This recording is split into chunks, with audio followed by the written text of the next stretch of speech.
Welcome back, ladies and gentlemen, to another Zagger-tastic stream. It is I, your friend, the one, the only Z, a single cut Zaggard.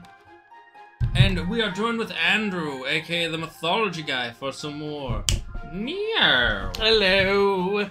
Hello, beautiful people and other people. So if you notice we don't look as good right now, it's because I turned all the lights off. Your camera's a little crooked. Do you want to adjust that? Like, because I now look way taller than you. What do you mean? This is how it always has been. Yeah, I think I'm like cat.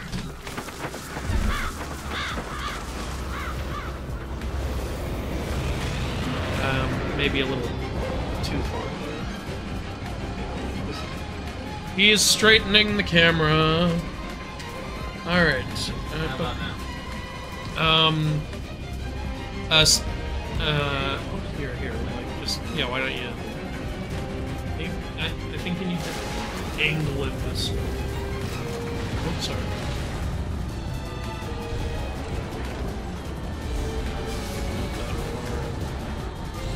Yeah, that seems good. Like, let's see if I can see you well.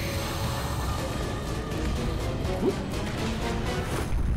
Hello. Doop, doop. Be playing my guest.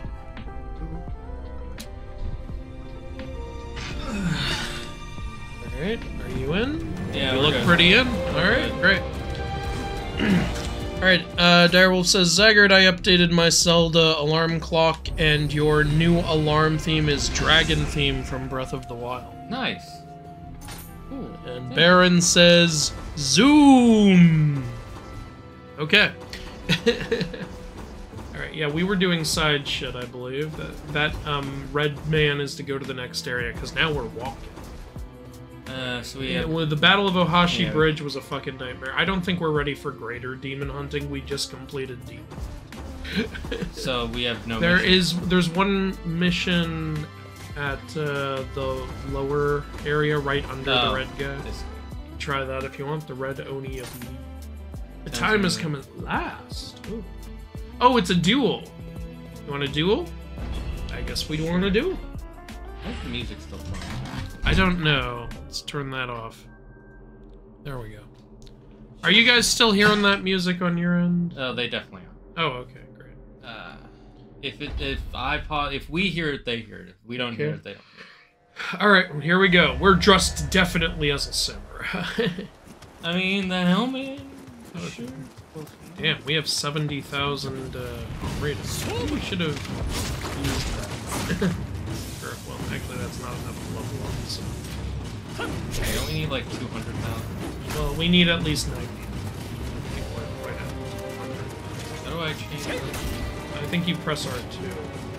Yeah, there you go. All set up. Alright. I didn't expect to go right into the battle. So. I thought we were gonna bow first! I think you have enough power to take this guy on. You're doing okay here. Yeah, you can do it. It's all just... he's not like a fucking boss. He's not gonna have like unblockable attacks and magic shit. This is a proper duel. It's all about just knowing when to block and when to... The sound is delayed? I can't fix it now. I'm in the middle of it. Yeah, and we can't pause this game. Wait, that means that the camera's not... Wait, which sound is delayed? Like, is all the sound on a delay, or is it just our volume that's on a delay? It's supposed to be... There's supposed to be a delay for the camera and the sound because of the way the capture card for the PlayStation works. The capture card captures it a couple seconds after we react. So you're trying to make us be a couple seconds after as well. Yeah, and that's how it's supposed to be and usually is.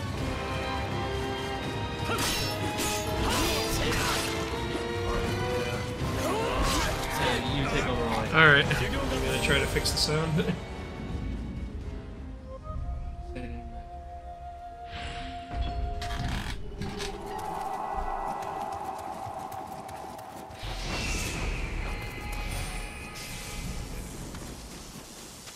Here we go, it's dueling time. It's Morbin time, everybody. Oh shit. I didn't know he was gonna combo me like that. Oh my god! Wow, that was embarrassing. It was very embarrassing. Chain didn't see that, so that didn't happen. Here we go. That was a warm-up. Oh shit, man. Okay. I just gotta... This dude's combo. I guess blocking isn't the way to go. There we go. It should be... I'm gonna open the door now. Oh, whoop. Yep, yeah, go ahead. Oh shit!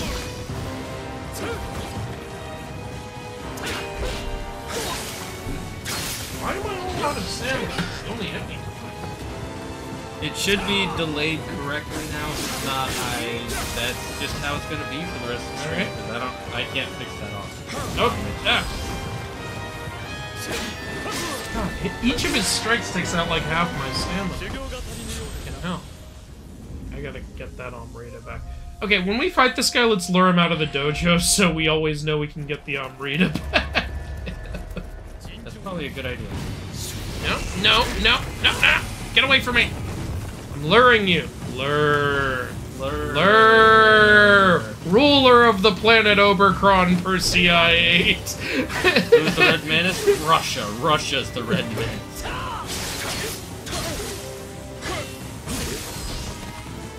Okay. Now that we have Lure, let's give him a dirty hippie. Yes, that's it. My favorite line from him is, I am Lure, ruler of the planet Omicron Persei 8. Can I crash I love how they're always coming to threaten us, but then their punishment is always way less terrible. Like, that one part when Leela starts eating the poplars. Yeah. And they're like, stop eating our young. Your punishment will be, we will eat the first person who ate our young. Yeah, I love that. Like, we demand that one human be eaten for each of our young that was eaten. Sounds perfectly fair. Oh, we have a problem. There aren't that many humans. We're willing to wait a few weeks while you increase the population. 198 billion babies in a few weeks. Kif, prepare the world for the greatest baby it's ever had. It's like, you realize it takes 9 months per baby, Zap. Like, I don't know why Zap that never even came on. Zap Brannigan is so fucking stupid and I love it. I like the episode when he gets kicked out of the Duke because he turns on the... Instead of just cutting the ribbon with the scissors, he cuts it with a laser, but then it cuts through the whole... He just slices... He's so dumb. He's so lovably dumb. I don't think this is working. You want to come back to this? Yeah, let me try. Alright, you try. Don't forget to switch your weapon. There you go. Yeah, what do you want? You're gonna be an asshole. This is... Oh, it's this kind of duel, motherfucker. Oh, you knocked his ass down. Okay, he's coming at you. Like, what? I thought it was that kind of duel. Yeah, sorry, in my country, this is how duels go. American. I saw your Clash of the Titans video, Andrew, and I agree that although they got a lot wrong, the films are still fun to watch. Yeah, I mean, some people like them, some people hate them. Like, being inaccurate by itself isn't what makes it bad. Some people commented like, well, you say inaccurate doesn't mean bad, but this is bad. I'm like, well, even if you think that, it's not the inaccuracy on its own that makes it bad. Like, people really like them. Like, I also had people commenting, oh, I've loved this movie since childhood. Like, good for you. Yeah, I remember I saw some of them say, like, do the remake. The remake has really good CGI that still holds up, and it's a fun film. And then I saw other people saying, better not do the remake. I hate that. So I did both. There you go. So really, that's the only, like, winning strategy, is to do both. Because, like, the remake is first in the video, because that won the vote as which one would you guys rather I do. And we weren't even originally planning to do that. I was not originally planning to do both. but I went through the 1981 one just to see, and I realized there's enough inaccuracies here for like 10 minutes, so I thought, let's just tack that on. Enough new inaccuracies. Yeah, enough new inaccuracies. I was only listing stuff I hadn't already mentioned. Alright, yeah, we can come back. Yeah, let's come back to this. You shot him in the face, and he survived. And then you shot him in the face again while he was on the floor. We double tapped his ass, and he still got up. He must be an advanced clicker. Okay, yeah, let's just go to the next area. Okay, I think we still have some branch fragments. We definitely do, because we've only used like 3, and we had like 8. There. That allows you to quit a mission without losing any Amrita. Yeah, this is the right. We have 19. Good to know. Sweet. Alright, let's go to the next area. We'll come back. It's called Living in a Souls game. So the last thing I told you about my Kuringer adaptation I had an idea was all 9 Rangers so far together. Don't emerge the leader of villains, ascending assassins after. Alright. I'm a big fan of the original Clash of the Titans. Awesome. 1981 one? I didn't watch it all the way through when I was editing it. Toko says the sound is fun. I think the adding of the, that robot bird was so... You know why I think it was? It came out a little after Star Wars, and I think they were jumping on, like, yeah, everyone loved the hell out of R2-D2, so they're like, put a robot in this. It might be that, and then I could also tell by the way it was moving, probably some director was like, put it in for the kids, because the moment it shows up, it tries to land on a branch and falls on its head. Like it's supposed to be funny, like, yeah. Ooh, ha, ha, ha. And they even play a sound effect with it, like one of those kiddie ones you would have heard from the 80s, and my brain was like, this was written for kids, wasn't it? And that kind of bugged me because the rest of the film is so dark. We got a better Kusarigama. Nice. Time to use the big I feel so bad for your fighting style. We pick up so many goddamn swords, and it's like, oh, we got a Kusarigama. That's weak as shit. Like, yeah, it's fine. I don't think it's supposed to be a strong weapon. I think it's mainly supposed to be good at, like, getting rid of their stand. The Robot Owl has a cameo in the second Clash of the Titans remake. Yeah, I saw that. Like in before they leave, he's going through the weapons and he pulls it out like Bubo is in the chest, and he goes, "What is this?" And they go, "Just leave it." Huh, I didn't notice that. Interesting. That's cool. I like that.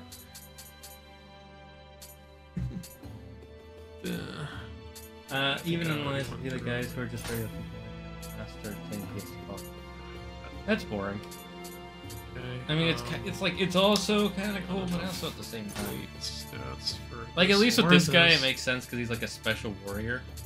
But the regular guy should eventually become weaker than you if there's a level.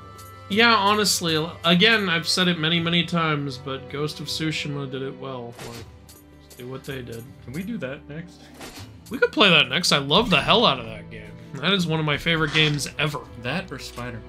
You see, it's hard, yeah, but Ghost is definitely in my top 5. Spider-Man? Actually, I think I like Ghost a little more than Spider-Man. No, I was saying we're playing Spider-Man. Oh. It's mythology accurate. There's the spider symbol in Marvel Comics, which is based on... Shane, unless fucking Anansi shows up in the game, I don't think this is happening. I remember my dad showed me the original when I was 6 or 7. It became one of my favorite films of all time, along with the first Ghostbusters. First Ghostbusters is pretty good. Those are not bad things to love, yeah. Yeah, the original has some really impressive stop motion, honestly, and I love good stop motion. I think I can answer this question. He asked, you mentioned robot birds in Clash of Titans. What were those called? Let's see if Shane's got I did a picture of them, so I'm blanking on the name, but they're those metal birds. What's his name? Hercules fought one, I believe. You're pretty close. Yeah, my brain is blanking on the name. Okay, you want me to say? Yeah, sure. Okay, they're called the Stymphalian birds. They're a whole flock of birds made by Hephaestus. They have the power to shoot their metal feathers at people. And they also, don't ask me why, they poop like poison. They poop like acid or whatever. I don't know what they eat to result in that, but they do. And Heracles did defeat them all by what he did was he got from Hephaestus these insanely loud noise-making devices, and and with his super strength, you know, he rattles them so hard that the birds, you know, all, you know, blast out of their trees they were hiding in. That's one of the reasons no one could get to the Stymphalian birds. They kept hiding in the trees.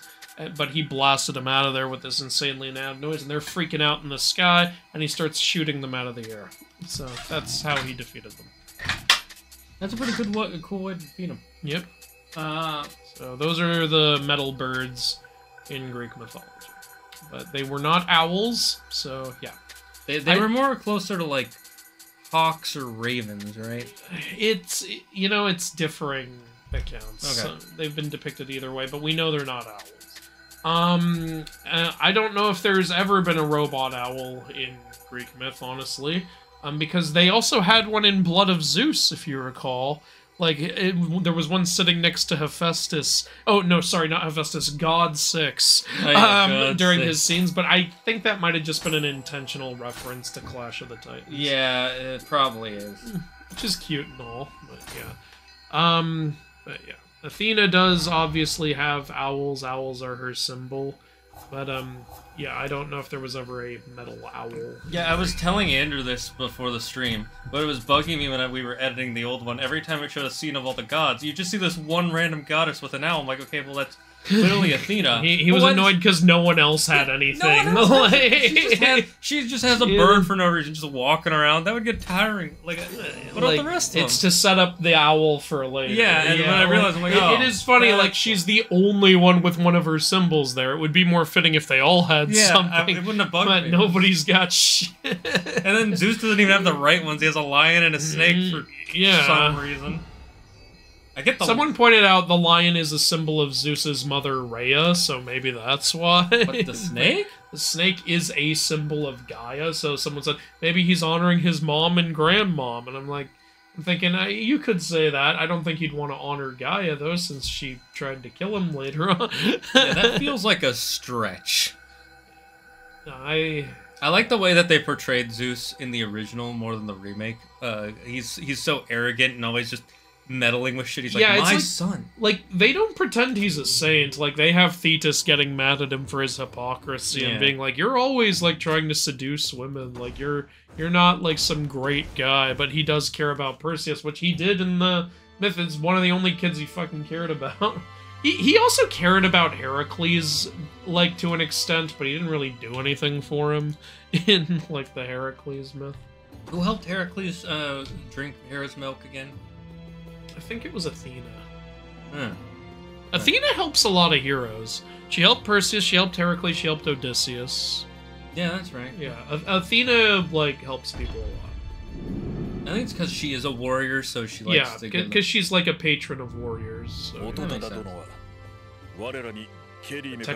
Lord Ieyasu from Kelly. That I cannot take that name seriously. I'm sorry. It's because his full name is supposed to be Edward Kelly, but they keep calling him by his last name because it's supposed to be Japan. If they were calling him Ed.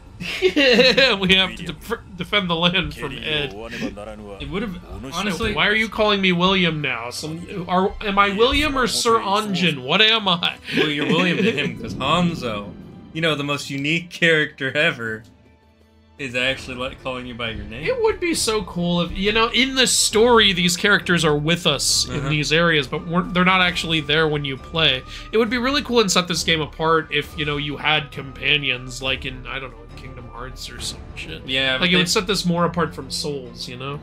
Yeah, but they wanted it to be a Souls, so... I know, like... I agree with you. I just think it would add a lot to the game to have at least one companion with you that you could cycle out or something. It would be really cool. You could, like, do you want the ninja for the stealth? Do you want the mage for obvious, like, mage stuff? How nice would it be to have a healer in this game? Yeah. Like, do you want the samurai guy? Do you want the samurai girl? Like, it would be really cool. Yeah, I agree. I agree. It would be a lot more fun. I think it's a missed opportunity. Okay, I'm getting such mixed signals. Look. A level 70 mission with a 2-sword difficulty, or a level 65 mission with a 4-sword difficulty. Excuse me! What are these difficulty ratings, and why are they not consistent? What is this map? I think I'm gonna start with this, partially because we don't have any Kodama in this region yet. Yeah, and I'd like to get us some. What if we find 0? Fortunately, I just leveled us up, so we're not risking that much on Rita. It'd be funny if somehow we find 0 Kodama. I don't want you to start tempting fate right now. Or we find only the weapon ones. Oh god. There's a bronze bull in Percy Jackson. You said it was based on real myth. Yeah, the Colchis bulls. Yeah, that's it. The ones that are as hot as the sun. No, they're just really hot. No, yeah, there's other robot animals. I was just answering the bird one because that's what was asked about. There's also automatons are robot people. There's Talos is the giant automaton. There's also the Colchis bulls, which are robot bulls. There's also, in some myths, Hephaestus has 2 robots helping him walk around because he's lame. And lame as in disabled, not like he's an awesome guy. And there's also even like myths where Hephaestus basically builds like Roombas that bring people drinks and stuff. Yeah. So yeah. I like how even in ancient Greece they were like... Greece? Yeah, sorry, go ahead. Yeah, it's funny because ancient Greeks, they had a lot of slaves. And because of that, there was actually a guy who created the steam engine in ancient Rome. I know it's slightly different for similar time periods, similar mentality. Yeah. But their thought was, well, we don't really need this since we can just have people move stuff for us. That was literally the thought. They said it was a useless device. It's a useless device. Let's just use human suffering to get what we want done. But even then, even in Greek mythology, they have robots that could do stuff. See, this way you don't have to lift it. I don't have to lift it now. Frank does it. Frank likes doing it, right, Frank? Yes. You know what that makes me think of? Zap Brannigan and Kif. You wouldn't have to do it. I don't have to do it now. I don't have to do it now. Kif! I love in the ball episode when... Kif, prepare to prove my point. I feel like that's what he would say. The ball episode. There's 2 I like in that. One is where it's like, I have a very sexy disability. Kif, what do I call it? Sex Lexia, sir. And then there's the other one where it's like, you look at this soldier. He cowered and standing in a puddle of his own shame while his fellow soldier was murdered right in front of him. Hey, that wasn't shame I was standing in. Kif, what's the worst job in the whole platoon? Being your assistant, sir. Wrong! Being your assistant! From now on, you will be Kif's assistant and do everything he says. And then Kif starts going crazy with power. Zap Brannigan. You love to hate him. Yeah. Claire, every time Zap Brannigan shows up, she loves it because she loves watching Kif go, sir. You know, I always wanted to, like, cosplay Zap Brannigan and call myself, like, Xandru Saranigan or something. Oh, that would be a silly thing. Would be. Andrew, I think I know the snake on Zeus's stone means a snake seems to wrap around an egg. Snake wrapped around an egg and symbol of Orpheus is a type of religion in ancient Greece. Alright. I mean, maybe. But is that, like, Zeus-related specific? Like, I don't doubt that those are actual, like, Greek snake and lion iconography. I'm just saying I think they applied it to the wrong deity. You know. It was a ninja and an archer. I want to be ninja. Ninja. Yeah. You're pretty powerful. Humans to mean nothing to it. I gotta say, that's one good thing about this game. Most enemies, as you get stronger, actually stay weaker. They don't level with you. I think most do, actually. Really? Yeah. It's just ninjas are easier to kill because their purpose is to sneak up on you. So, like, in a direct fight, they're not so... Because every human we've fought since we've gotten stronger, they still die in just about the same amount of hits. Yeah, but if they weren't leveling at all with us, they would die in about 2 hits. Would they? Maybe. I'm pretty sure if I went back to the first level, I would cleave through everybody like they're paper. Now I'm curious and I want to test it out, just out of curiosity.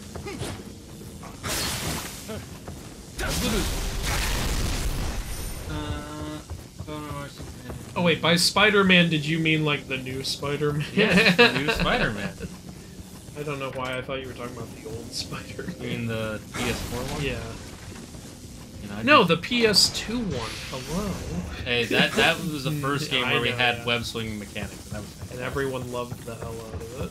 I remember I had it on GameCube, and I was not good at the game, so I could never get I'm back. excited to try the gliding mechanic. Web wings. Yeah, they probably added it to make it a little easier to get around. Look at him, he's like, he has no idea. He has no idea. I shot him with an arrow so hard his head came off. You know, that actually is, there are some arrows that are from back in the day that are... Do I want one? Sure, I'll take it. You don't want it? No, Claire. And it had dragon ice cubes in it, therefore it tastes better. Yes. We have a female on the premises. You can all stop simping now. No, you can all start simping. Start simping. Send all your money to the Simpsons. The Simpsons. Danny, give me your money, cause I'm a female. A female. Is it OnlyFans? No, it's it's an only haters account. Oh, I thought you were an enemy. Hi. You're stuck an inch and always has a hidden door somewhere. Thanks. Hanzo, why don't you help me? Yeah, how about you do some shit, Hanzo, It's instead kind of of just interesting that standing they brought there. up these hidden doors this late into the game. Yeah. Why didn't they have them earlier? Maybe because this is the first level, that's just a big mansion. I guess, but it would have been nice to have them... I don't know. I like when you can figure stuff out on your own without needing them. And it would be just when you're... by the time you're in the mid-game, you know what I mean? Yep. That was one of my problems with Ragnarok. If this is the level I think it is, the boss from it is pretty hard, but, also, a character who has a lot to do with a certain pop culture icon.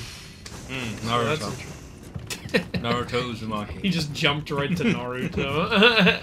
It's ninjas! What are you expecting me to do? Since they can walk on water, it's obviously Jesus. Yeah, I'm gonna teach you to walk on water like Jesus. Yeah. Does this mean Jesus was a ninja? So, sure. Do all you ninjas not have an issue with that?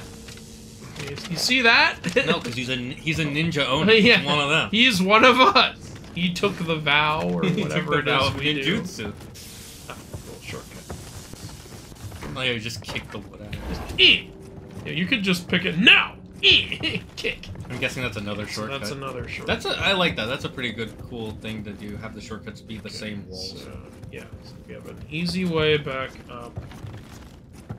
So Don Armage sends a man named who has a crystallized skeleton, monster, another Madako is a red octopus. I feel like... Oh. Here, hi guys, good morning here in the Philippines. Sorry I'm late, I have to drop my dad to work first. How are you doing? How's your week? Sorry again, I missed the last week. Well, there wasn't one last week. So there wasn't one last week because Shane really wanted to get the Clash of the Titans video. Yeah, it was. I was really annoyed at myself. I hadn't gotten it done beforehand. What's good is it's done now, and what's really nice is that when I put it up, it immediately got 2 copyright claims because 2 films, obviously, both from Warner Brothers. And so I had to dispute both of them. But, good news is, like, literally the next day I look and I see both have been removed. I'm like, oh, that's a huge change of pace. Like, it's not that no one's ever taken a claim off my video, but never this fast. It was the only time that has ever happened before is with the Mulan movie, which was within the same day. I don't know. I was shocked that happened. My logic for that one was Disney didn't care enough about Mulan to protect. I think also, like, the channel was so small they didn't give a shit. Like, that was a 1,000 subscriber special. Yeah, we're like... Now we have... hundreds of times What's funny is when we were so small they probably didn't care, but now we have almost 1 million and it's probably... Like, I don't know if this is true or not, but I've heard people say, like, companies will take you more seriously when you have a bigger following. Yeah, it's because they expect you to have more money. It could have to do with that. And that's something I always write in my appeals, by the way. Keep in mind that a false copyright claim is illegal and can easily be beaten in court. I started writing that after the Record of Ragnarok disputes got rejected by the company. And interestingly enough, so I appealed and I wrote that. And then they were like, okay, we'll take them off. And I was like, no, I'm gonna start writing this on all of them. Probably a smart thing to do, not gonna lie. Because the company was being a fucking asshole with the Record of Ragnarok video. And I was really mad because we worked so hard on that. Like, and so yeah, I just wrote on there, you know, I can, you know, keep in mind this can easily be taken to court. And then they were like, okay. And I almost didn't write that, by the way. Afterwards, I was like, oh man, was I too like, you know, gung ho? Are they gonna like get even madder? But no, I guess they were like, oh shit. All right, he's serious. Take it off. Take it off. I was like, okay. I'm not surprised they were so harsh about that, by the way. Because it's Japan, yeah. Yeah, Japanese companies are known it was the Japanese company that claimed it. It said it on the thing. The animation studio. Like, because, you know, it could have been Netflix or whatever, but it was the Japanese studio. Netflix tends to be pretty lax with stuff compared to other companies. Okay, let's do more Netflix stuff then. Well, because I haven't heard anybody make any complaints about Netflix trying to take their stuff. Japan, on the other hand, well, that's good. Yeah, that happens all the time with like with anime channels and with like Nintendo and all this other shit. The Kairetsu are very greedy. All right, now we're out in the backyard. Whee! No, this is just a tea garden. That's in San Francisco. Funny story about the Japanese tea garden. This is a history story for San Francisco. So there was this guy, I'm forgetting his name, I think his name was Arnold Hammond, something like that. Oh, any relation to John Hammond, creator of Jurassic Park? No. No, really. Ah! Ninja. What the fuck, man? That is a good ninja Oni. He really caught me by surprise. So he was, when he was a kid, he was told by his father, "You're so lazy, you should plant a tree, because then at least it'll grow while you sleep." And the funny thing is that apparently stuck with him pretty well because he became a gardener later in life. And die! And he was one of the first, Oh, shit! Ooh, oh, Kodama. Kodama. Is there something there? I would Just heal there. first, real quick. Yeah, I'm gonna get the Kodama first. Oh, shortcut. Is this that other shortcut? No, I think this is just the doorway to get in here. No, this is that other shortcut. Oh, it is. Oh. Yeah, okay. Hello! Hello! So anyways, he says that, so he was the first manager of San Francisco Golden Gate Park. Yeah. And one of the things, and he loved parks, because parks were basically like nature within the city. It was a way for people in the city to see nature.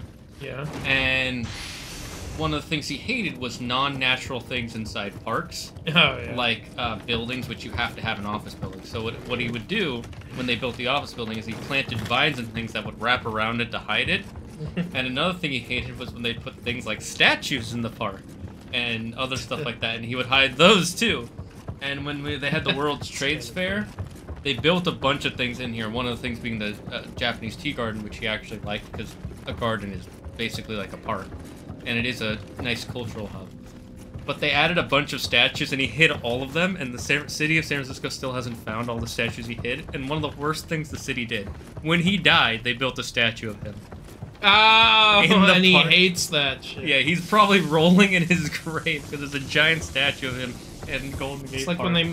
when Marvel tried to sell Stan Lee NFTs. It's like, Stan Lee, like, would not have wanted. No, yeah. He liked physical over digital, and I guarantee you he would not have wanted NFTs of anything. I love his statement on why he likes physical. Yeah. It's like a pair of boobies. Yeah, It's like, nice they're to great look on the internet, but I much prefer to hold them in real life. Stan Lee was a nerd through and through. Only a nerd would be willing to say that. By the way, there's two secret doors. There's one here and the one to your left. Keep going. No, go turn around. This way? No. Back in the room. Go straight all the way to the corner. Left. Okay. Right. This one I can open. It probably leads to that other one. Ah, okay. Too late, I already broke it. And you killed him in the process. Literally losers. I don't know what that giant crystal is. It was probably... Another just secret find door. A shortcut or something? It's not a secret. Okay, that's probably the next shrine, or shrine I came in through. Who knows? Wait, is that a... It's a Kodama. Oh, I thought I saw one of those bathing spots. A hot spring. Yes, I thought I saw a hot spring. Woo! Let's see, let me read what everybody said. Oh! Orpheism was a sort of... I got a shortcut all the way back to the beginning. Oh, nice, that's really Cool. good. That's really helpful. Morpheus was a sort of alternate creation myth. It believes that the world was hatched from a cosmic egg. The snake wrapped around the egg is a symbol of said cosmic egg. Okay, that's kind of cool. Interesting.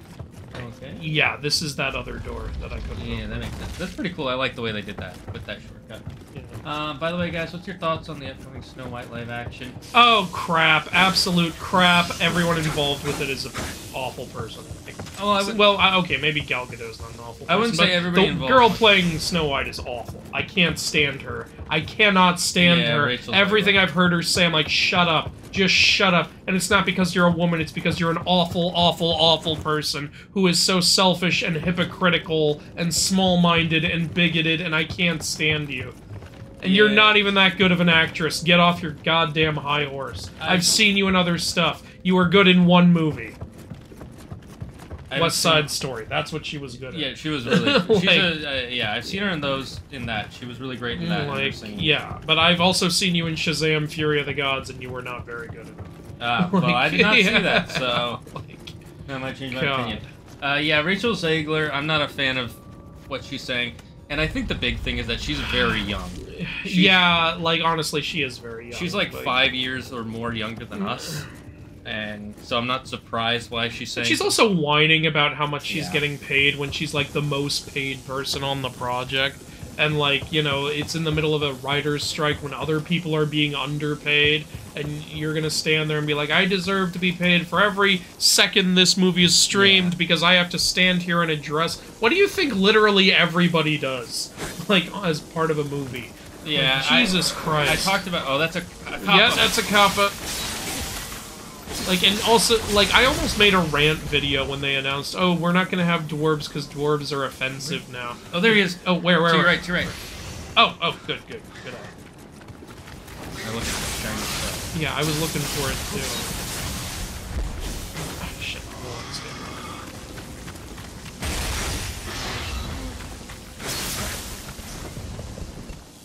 Gotcha. There we go. Nice. There we go. We got you a new sword. Sweet. You know. Alright, let's see what we got. Osafune Kananet. Oh, you mean I can't have my electric sword anymore? It's a fire sword now. Okay, yeah, this is a better sword. The one I was, oh, you got two of them? Yeah, Osafune Kananet. Oh, an even better one with the same name. Okay. Oh, and even... Oh, wait, that's a... I had a feeling... Is that a sword? What is that?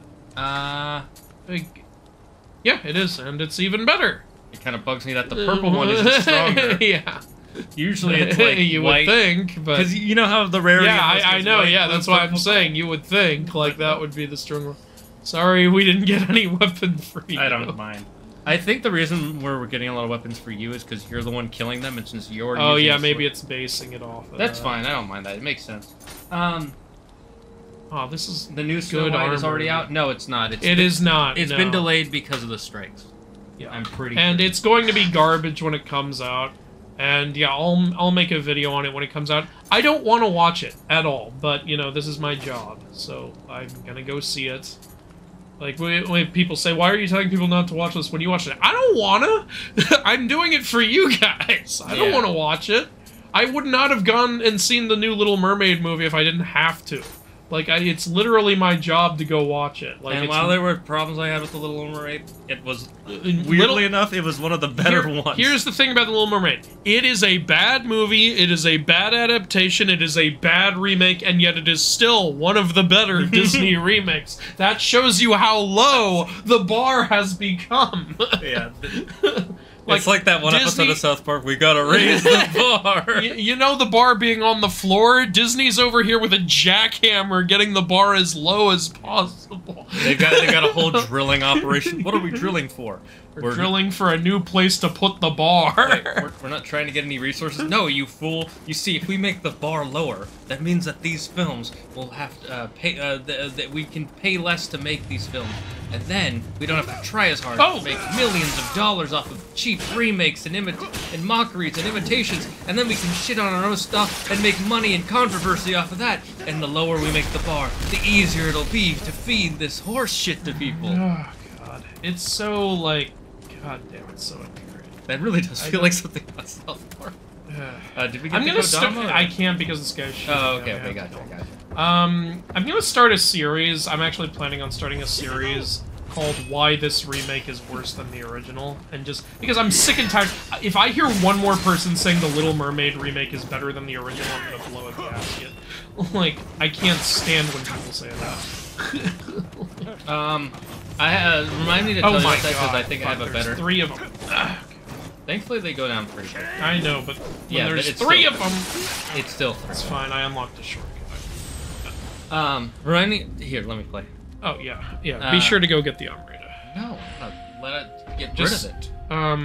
Yeah, there's the shortcut. Boom. Boy, that makes this area easier. Alright, I recommend running to it because you're gonna get swarmed by ninjas.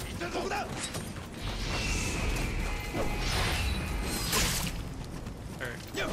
But yeah, like I'm thinking of just starting a series where I compare like why the remake is worse than the original and just break down like here's why this was done in the original and the remakes never understand the movie they're remaking. It's kind of unbelievable.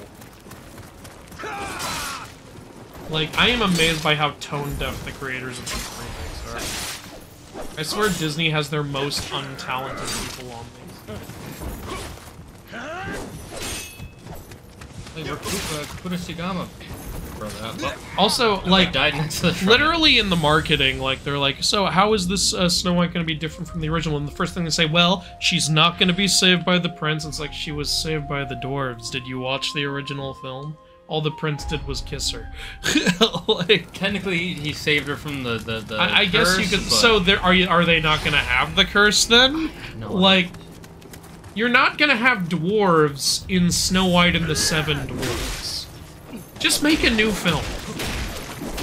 But Andrew. What? Like, why are you remaking Snow White and the Seven Dwarves if your character is not Snow White because her skin isn't white? Yeah. Which, like, and people go, oh, that's racist to say that. Look, it's literally part of her identity. What do you want me to say? Like, and you're not gonna have the Seven Dwarves. Like, it's not Snow White and the Seven Dwarves. You can't get one word of the title right. Like, so what's the point? What's the point? You see, Andrew, the remake. I think this is gonna be the worst Disney remake, honestly. Worse than Maleficent? Yeah, because Maleficent had Maleficent. That's true. This neither has Snow White nor the Seven Dwarfs. That's you know, that's a point I didn't think of. Yeah. God, this is annoying. Yo, fuck Yeah, go ahead. Kill him. You're gonna wipe them all out. Ninjas are at their most dangerous when they sneak up on you or get you in a group. Speaking of, there's one that guy was like, and we're out. He saw what you did to all his friends. He was like, and we're out. I have to report this to you. Be sure to get that Kodama I wasn't able to get. Right. Yeah. Yeah, I got it. And then I die. Next time we die, we should activate a Kodama. Yeah, that's probably a good idea. I didn't think about that. If you do that now, it'll respawn the ninjas. I think his continuation of it was the fact that Daily Wire announced that they're making a Snow White movie based on the books. Alright. Which is... Wait, Daily Wire? Yeah. They've made movies before. Okay, yeah, I wouldn't expect a fairy tale. Okay. It's probably in response to Alright, it probably is, yeah. Honestly, I'm curious. I'm curious, but I... Guys, if Daily Wire makes a better movie than Disney, we're in a really interesting time in history. I don't think it'll be better, but it'll... I think it'll be better than the remake. I don't think it'll be better than the Disney original. Okay, that's definitely true. No, I was never claiming that, no. That's fair. You know what's actually surprisingly good? Snow White and the Huntsman. Yeah, you've talked about that a few times, and every time you've talked about it, it's never been with any anger or... No, I watched it out of curiosity, and I'm not a Kristen Stewart fan at all. I watched it, I was like, this is... I like this a lot. How was she in it? She was fine. That's honestly better than what she used. She's fine in it. The story is entertaining. It feels like a really cool... Oh, watch out, watch out! I was trying it feels like a really cool, old-school, like, fantasy adventure. Like, I really liked it. The sequel's pretty lame, though. Like, but what were we expecting? Oh, Like, that's not fun. No, that's Here, fine. let me activate That's the pretty much Kodama where I and all. dropped it. I don't know, it might have dropped above, though, that's why I'm worried. Well, that's not so bad. Go to Kodama Blessing. Do we want Armor, Amrita, or do we even have We a... don't have it. Oh, then we want the Amrita one. Yeah. I mean, these are good too because you can. They're fine, but yeah. You can turn the stuff into Amrita. Yeah. Okay, I think I'm a little behind on the chat. Yeah, we're definitely behind because we started talking about that. But yeah, like, basically, it's like there's no reason to make Snow White and the Seven Dwarves if you have neither Snow White nor the Seven Dwarves. Can anyone explain to me what the point of making this remake would be when you have neither of those points? And people go, oh, well, you know, people justify, like, the casting by going, oh, it's, you know, it's colorblind casting. And it's like, you know what, if you make a movie... Here I'll use a great example for you. When The Great Wall came out, I thought it was really dumb that they didn't have a Chinese main character. Like, it's like, there are times where, like, you should have people of a certain race in a certain role. Like, come on. Yeah. If it really was colorblind casting, Like, it wouldn't... Sorry, go ahead. If it was really colorblind casting, you wouldn't need to talk about it. Yeah. You would just say that, and that would be the end of it. Unfortunately, though, every time Rachel Zegler comes out, she goes, well, it's not 1936 Yeah, anymore. she keeps shitting on the original. Like, God. It's like, yeah, it's not 1936 anymore. That is true. That doesn't mean you can't appreciate things from 1936. Let's see all the... I'm gonna look this up. Let's look up all the medical inventions made up in 1936. I just, like... I do not like Rachel Zegler right now. But like you said, she's young. She's saying that... She's just saying stuff that probably she'll grow out of, but, like... Stop letting her do press stuff, please. So let's just see. don't make the movie in the first place, Things invented in 1930s. I'm not going to read you number one, even though they started with number one for some reason. Let's go to the bottom. Okay, I'm going to unlock this shrine now. There we go. The first car radio. Shane, no listening to the radio. It's not 1936 anymore. Scotch tape. Nylon bristle toothbrushes. Whole house cookies. This was all invented in 1936? Well, in the 1930s. Oh, okay. And sliced bread. Oh, man. You know, what? You know, when that was invented, that was, like, the greatest thing. Yeah. So, if we're gonna say that things from the 1930s aren't good anymore, maybe you should stop eating sliced bread, Rachel. No more sliced bread for you, Rachel. No more toothbrushes. No more Scotch tape. You can't listen to the radio. Those were just 5 things, by the way. We're gonna improve our equipment, right? We're not getting much from anything else. Baron says he never saw West Side Story. He saw Shazam, but he doesn't remember Rachel Zegler in it. She was the sister? youngest of the sisters, the 3 sisters. African American girl? What? Oh, the villains. No, the villain sisters. Yeah, I was like... The Daughters of Atlas. No, I'm not talking about in the Shazam family. Yeah, I was so confused. I was like, there was a 3rd one? No, And she was no. Oh, someone replied already, a Daughter of Atlas. What's so offensive about dwarves? They can turn into animals and craft magic stuff.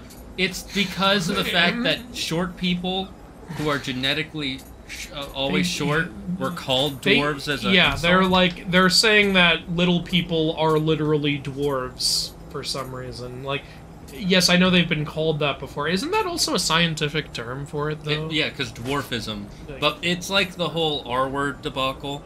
Because that was used by bad people, it now is a bad word. People have used almost every word in a negative connotation. It's a fucking fairy tale. Yeah, I know. Like, come on. It's... Yeah. When I look at a fairy tale dwarf, I don't think real-life little person. I don't think that, and if anyone else does, they're freaking stupid. Like, why are we catering to that kind of mentality? It's because they don't want to offend people. And that. Yeah, it's stupid. If you cannot watch a movie about a fairy tale creature if you can't separate fairy tales from real life, you are not fit to live in the world. Like, how do you even buy a ticket to the movies? Do you go outside and think, oh my god, you know, it's a good thing the earth isn't falling off the back of that turtle. Like, what? Like, I don't understand how you do anything when you can't differentiate reality from fantasy. Like, why would you cater to those people? Nobody cares what those people think. It's, yeah, it's because it's really, to be honest, it's mostly companies worried about just losing any amount of profit. Isn't it amazing that a remake of one of the riskiest movies of all time is afraid to take any risk at all? Well, that's kind of what happens when you get too big, to be honest. Oh, there's a guy over there shooting fire. Can I get to him from here? Is this broken? Keep going to the right. How on earth did he shoot here? Where does I thought there was a walkway. Yeah, I was thinking that too. Honestly, the one that pissed me off the most isn't Lion King was Beauty and the Beast, mainly because there are people who love it and say it's just as good as the original, but I'm like, why though? Yeah, I don't that one doesn't make me as mad because it's one of the early ones when people still had hope for these remakes. Like, I thought Jungle Book was pretty good. Cinderella was pretty good. Cinderella was the first one. Yeah, it was the first one, and they were still, you know, trying. They're not trying anymore. I don't know what they're doing now. Are you shooting a cannon? Yeah. Finish him off. Shoot him in the butt. There we go.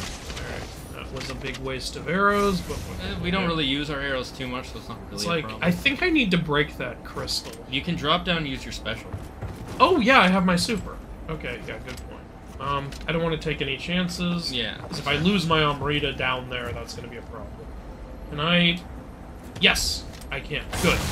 Awesome. Remember, these guys explode. Yeah, yeah. Whoa, he hit. Yeah. Fucking hell. Oh shit! Oh shit! Get me out of here! God, this guy is so powerful. Oh, I should have focused the crystal. He would have insta-died. Oh, I'm so stupid. Oh, that was so stupid. I just realized I could have just focused the crystal, and now I've used up my super. Shit. Okay, I need to make this right. And it's not that big of... This cannon asshole. Not that big of an Amrita. Oh, wait, I can go here. I didn't know that. Oh, that helps. In 2 ways. Oh, I can just... I didn't need to use up all those arrows. We don't talk about this. It's Bruno. We don't talk about it. Oh, and there's a Kodama here. Wait, what? Yeah, there you are. Like, how do I get to you? Let's see. I wouldn't say that, I haven't heard that many people say that, Beauty and the Beast is better, but I agree, it's... the bigger problems with Beauty and the Beast is that they went with name casting instead of, talent casting. Like, the best singer... Emma Watson can't sing. I've watched some of the stuff talking about it, and she actually did pretty okay in the recording booth, but probably what the problem is, and... I think you're can't hit the ninja because he's hiding behind the crystal. Part of the problem is she's not stage trained, like some of the other actors were. So she could sing. I saw her behind the scenes. She can sing okay in the booth, but when she was singing, because what they do is they actually have them sing while they're recording, and then they'll edit the audio of them singing in the booth and overlap it so it sounds better and more complete. I'm trying to knock him out so I can just hit the crystal. If I hit him in the head, it should get him up. Oh, yep, did it. Did it. Okay. And it killed both of them. Nice. Okay, well, glad that worked. Yeah, and...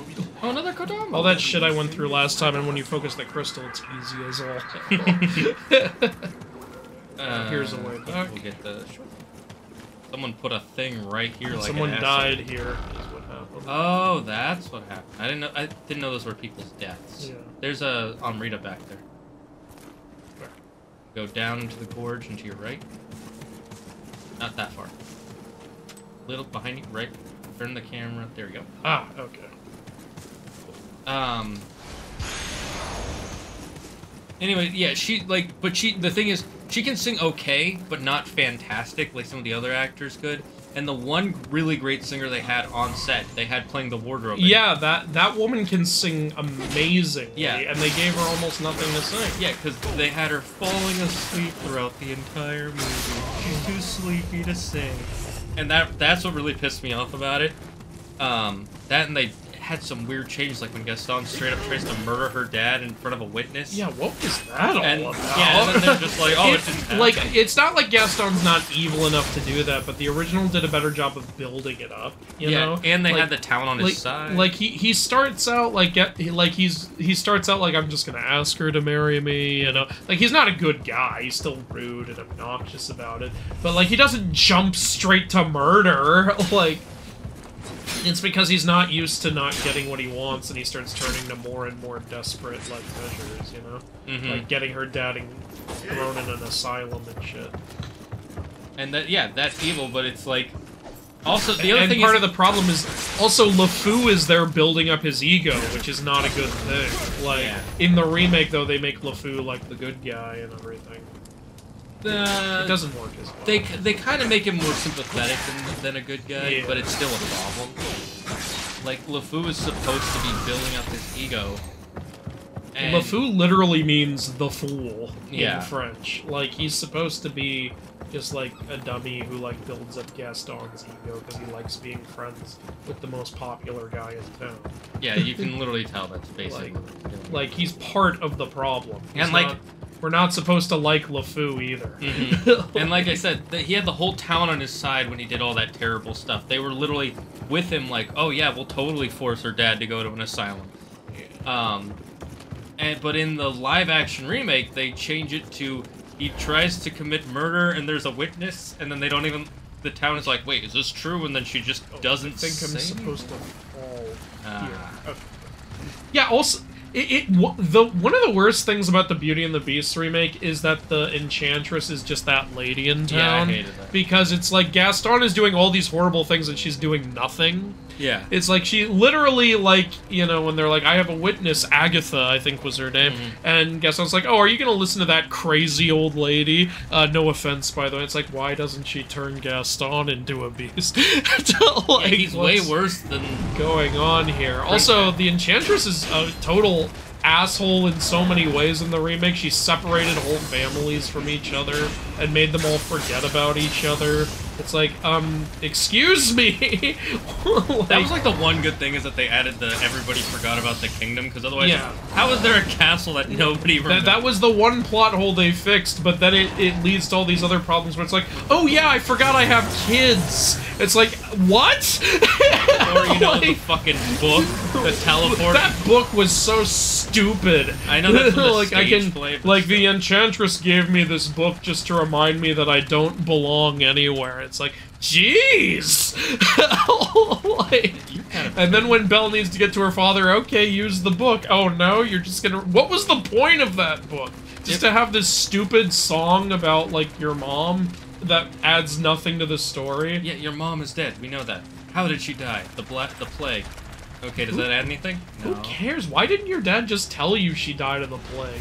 What was he protecting you from by not telling you that? What made me really annoyed is that song the dad sings. I was like, this is really good. Yeah, and then like, everyone agrees with that. They did not keep up with that feeling for the rest of the film. She and the Beast had good. Yeah, they had very little. It was not enough to carry a film, but maybe enough for like a after-school special. Is it obvious we don't like the Disney remakes? Yeah, that one really made me mad because I love Beauty and the Beast. It has it's like one of the best Disney movies out there. That's some of my favorite songs. It's so goddamn good. It's one of the few Disney films that literally has zero forgettable or bad songs, in my opinion. And I don't say that because a lot of them do. I think the closest might be Human Again, but I still really like Human Again. You know what the funny thing about Human Again? It's not even from the original. Yeah, it's like just on the DVD. Yeah. But I didn't see the movie in theaters, so like I saw it on DVD. Yeah, I first saw it on VHS and it didn't have it in the original VHS, but it had it in the second. And I love how it's actually just a rewrite of the Lip song. Yeah. They're like, this song didn't do well. You're making... It's the original Disney remake. Let's see. Yeah, okay, we're super far behind. Okay, let's catch up on the chat. We're done ranting about Disney remakes. And the remake, the Prince will not get... why do you still make live-action versions of your classic movies? Andrew, because shut up. To be honest, people, it's about... To be honest, people is about to boycott Disney Snow White live action, about to watch the Daily Wire Snow White and the Evil Queen version. I mean, I might watch both just to see how they compare. I make videos on mythical stuff, so I think it's honest. Like I said, it's kind of my job to watch both, and it would be interesting to compare the two. People are gonna get mad at me for watching a Daily Wire movie when I literally just did it for work. People will get mad. Yeah, I'm sure they'll be like, "You shouldn't be supporting this movie." I'm like, I don't feel any worse about supporting this than I do about supporting a soulless Disney remake, honestly. Yeah, they're both equally as bad. Is the house gonna attack us? I think breaking that flipped the house, because I noticed there was upside down stuff. Yeah, so did I. Yep. Whoa. Flipped. That's actually pretty unique. Is this God of War where we flip temples and shit? Or Legend of Zelda where we flip temples? I guess I'm supposed to drop.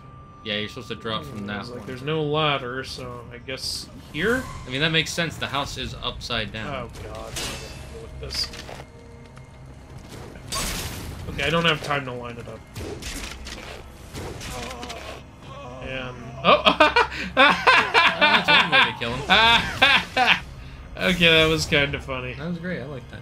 Alright, there's gonna be something down there. Someone said Rachel Zegler is the greatest thing since sliced bread, but I can't eat Rachel Zegler. What R-word debacle? It's not an R-word debacle. I was saying the R-word, much like dwarf, was a medical term. And now... And now it's offensive. Now it's offensive because bad people use the word in a bad way. That's all I was saying. And it's the same thing with using the word dwarf. It used to just mean anybody who was short. Which sucks, because I think when I was younger, I used to say, I think we should just use the word dwarf to refer to littler people, because that sounds awesome. And we're associating them with, like, awesome mythical characters who built the most powerful weapons ever. But I guess, like, yeah, saying that is... It's something I used to joke about, but, you know, you'd have to ask an actual little person. I know that they don't even all agree on that, because there's Peter Dinklage who hates the word. Yeah, but Peter Dinklage, yeah. I love him as an actor, but he has said some of the dumbest shit I've heard in a while. Like, did you hear what he said about Game of Thrones? When people weren't happy with it. He said, yeah, the reason people don't like the ending was because the pretty white people didn't fly off into the sunset together, or ride off into the sunset. Either way, it's stupid. Like, Peter, you worked on the show. You really don't know why people don't like it? Like, what are you talking about? Yeah, that's a weird thing for him to say. I don't know. It's, like, fantastic actor. I like him a lot. But what are you talking about? Yeah, I'm not surprised. The first film that got him well known was a film talking about the food industry, and I think it was something about meat eating. I can't remember. Was this before Elf?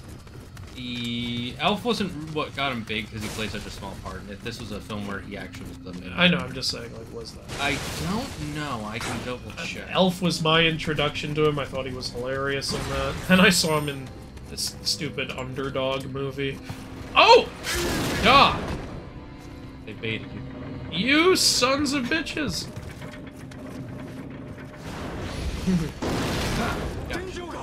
That's how these people died. Makes sense. People use the word Down syndrome in an offensive way too. Will we? Yeah, honestly, ban people that use too? like every word in an offensive way. It's just human nature. Yeah, well, it's just how Especially if you're British. British use everything as an insult. You bloody carrot, you! You bloody shoe! You bloody wall! Like, they can make anything into like, an insult. limey is an offensive term for a British person. It's like, how did you get lime? Put a Y behind it. Shortcut unlocked. You passed Mom Rita. I know. That's the right way to go. I was just making sure this is true. Stop criticizing. Andrew's racist. What? I've been called that about 1 billion times. That's what happens when you run a mythology channel. It's kind of what happens when you run a channel. It's what happens when you exist in modern America. Not racist, racist. Oh. We have these random words. Oh shit. Oh, good thing I unlocked a shortcut. Do you want to play? Sure. Yeah. I mean, I think you made a good point that it's more likely in Britain than it is in the U.S. to do that. Okay, so the way to the shortcut is down. Got it. I'm going to check your game. Oh, we got the elixir one. They're both at 5%. Not sure. I wonder, do we make more from actually breaking down stuff or actually getting on Rita? Actually getting it. Are you sure about that? Yeah. Because what if? Because you might actually get more from getting a bunch of weapons and then No, it's your call. It's your turn. All right. The Rita I dropped is behind that, but so is an enemy, so be careful. Squirrel. Yeah. Can I set up some traps like Reagan's? Rachel says the prince is a stalker and creepy because he followed her and kissed her without her consent. Yes, I know. It's part of the reason I can't stand her. She clearly didn't watch the movie. He does not follow her and kiss her without her... Okay, yes, he technically kisses her without her consent, but here's what actually happens in the film. He courts her. He greets her, he talks to her, he sings to her, and she, like, is interested back. It's very clear, like, that, you know, he's courting her.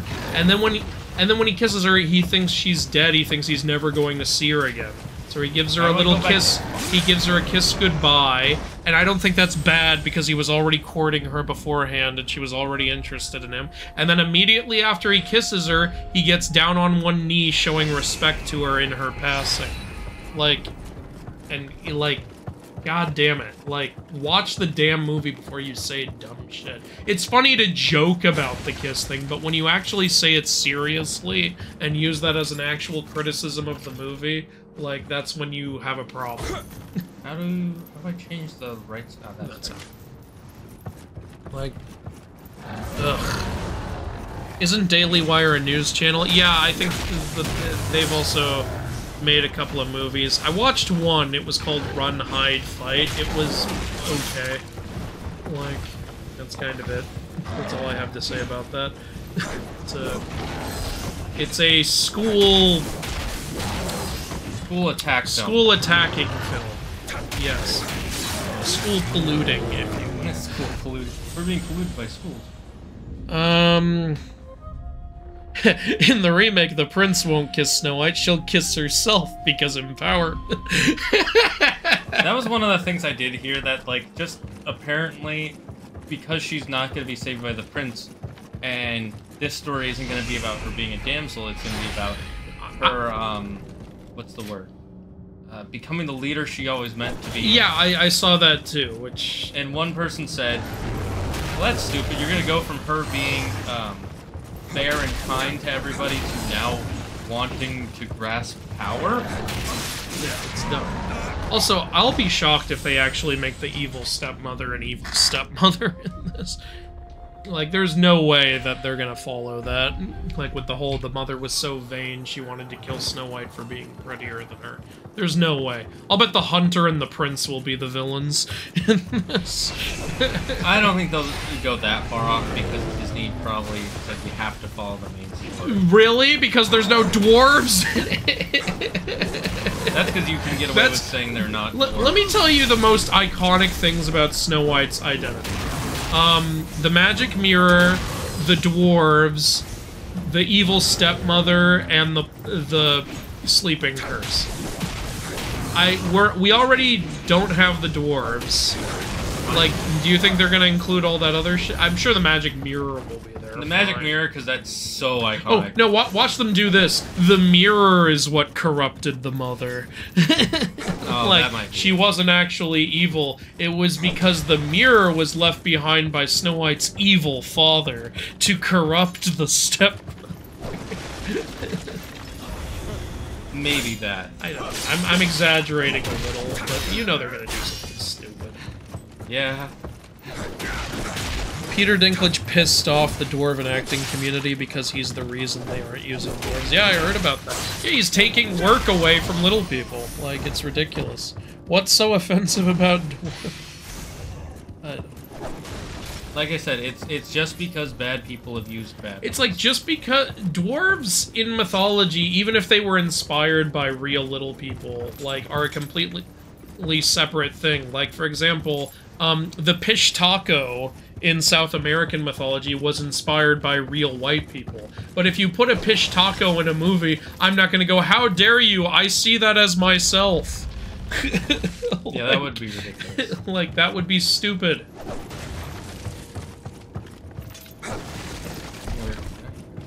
There's also a live-action Snow White named Snow White and the Evil Queen.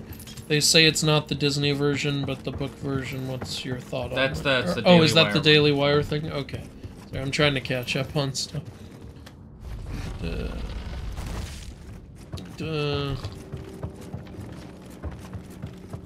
this is just a pointless hallway. Oh,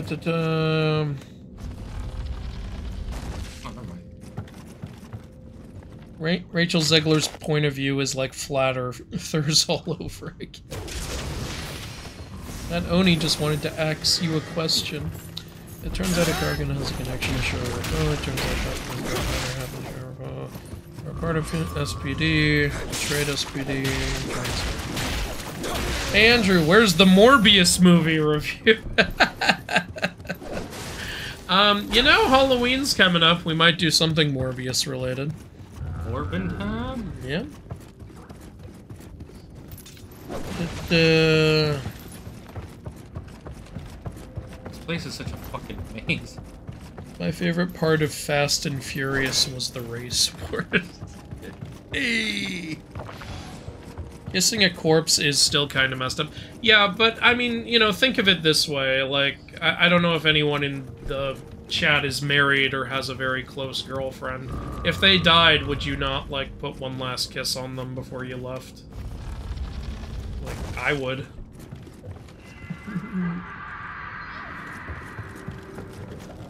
Also, she technically isn't a corpse. Yeah, well, he doesn't. He doesn't know that, so, but we know that. So, to be fair, let's just do it under the assumption that he sees her as a corpse. Ah, one of these guys. Yeah. How do we do that? You gotta try one of those three colors is correct. You get 2 tries. How do I know though? You don't. They said It's there's a usually complete something game. based around the. Oh yeah, but I don't know. Do you want to look around or do you want to chance it? I'm gonna say something violent because there's all these dead people. Sure. Okay. Whoa! I thought you get 2 tries. Not with this guy. This guy doesn't like it. This guy's an asshole. You do have your super. I press circle instead of X to dodge, by the way. Okay. Too used to other games, as I see. He's trying to hug you! He just wants a hug! I'm allergic to stone. Is that why we can't be together? Just, these things stay dead. Watch out for the bug. Oh, you've got this. Alright, he's dead. Hey, you got familiarity with your current weapon. Ah, and there's a it's shrine. spring. Spring, yeah. Alright, well, you can go ahead and get in it, then you don't have to use up an elixir. And a Kodama. Hey! And that's a healer product. Makes sense that one of them would be next to the spring. I kissed my dad on the forehead after he died. Yeah, see, that's what I'm talking about. To be fair, it is a kiss on the lips, so that's a little weird. Yeah, but it... Yeah, like, no, I agree with you, I agree with you. Look, like, there's an argument to be made about that, but, like, I think anyone who's been deeply in love with someone, like, if they lost them, would give them a kiss. Well, and to be fair, that it's like, oh, kiss on the forehead, yeah, but that's because it was this person's dad. You don't kiss your dad on the lips unless you're a very strange family. You don't kiss the homies goodnight? Any word can be used in an offensive way. That's exactly what I was saying. For example, the word fruit. Yeah, there you go. Like, or greasy or Jerry. Like, yeah. William, I thought I had 2 tries. Nurikob, I can't count. That's a good one. I should mention that Ikargan used to be human when joined Dark Matter. Don the Insane gave him the form he's in now. Where the fuck is the exit at? Yeah. It's definitely not that way. That's the way I came from. Somewhere this way. Yeah, I remember this being a pain in the ass. Because everything looks the same! Okay, we can go through here. I will say that's like the last shrine before the boss here. The boss area. Yeah. So when you have 71,000 Amrita, so if you get to the big boss door, don't go through it. Like, go back to the shrine and let's spend that Amrita. Spend it on booze and hookers. Again, like... Oh, yeah. See, watch out on the floor, there's a pressure plate. You can't do anything with that. That shoots darts at you if you step on where's the pressure plate. plate? You'll see it. It's on the floor somewhere. There it is. See? Ah. Don't step on that. There you go. Oh, he came through the passage.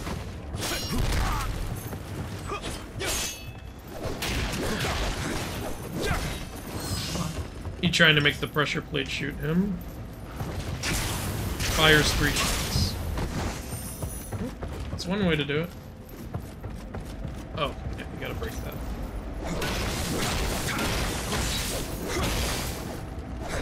There you go. I think that's the boss room. Yeah. Alright, well you can go through these passageways, see what they've got. Well, there was that guy hiding behind here, so Yeah.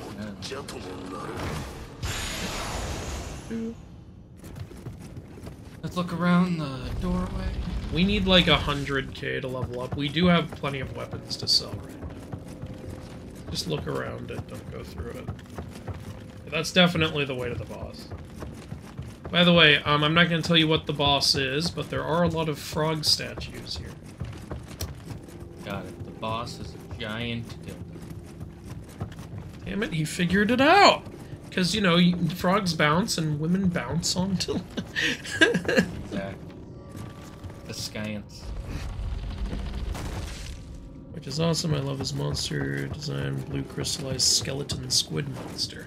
But squids don't have skeleton! Yeah, that doesn't make any sense. Squids don't have skeleton. The Nurikab in Okami annoyed me, especially the final one. He's a damn troll. I need to play Okami. By the way, Andrew, I saw your Exorcist video. I didn't see the movie, but I heard that instead of my boy Pazuzu, the demon was Lamashtu, the wife arch-enemy of Pazuzu. I don't fucking know, honestly. I have no idea. Like, I don't know if they said which demon it was or what. We need 100... Okay, let's... 111,000. Let's check to make sure we have our best armor equipped and then sell what we don't. No, I'm gonna sell our vessel. Okay, great. You're in the wrong section. It's the first one.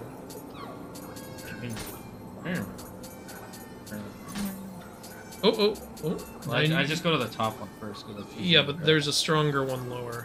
There. And it's not going to send us over the weight thing. It's 1 point higher. Might as well use it. Oh, great! I'm glad I upgraded our gear. Like, our gear holding. Eh? Oh, wait, no, that puts us over. Use the slightly lower one. Sad. Probably won't be able to upgrade this time. Oh, we can. We don't. They're all weaker. Yeah, they're all weak. We got a bunch of weak pants. Weak shoes, too. Alright, now go to our charms. 1 second. Can you take that? You're gonna deal with the cat? You gonna beat up the cat? beat up this pussy kitty. Beat that pussy to a bloody pulp.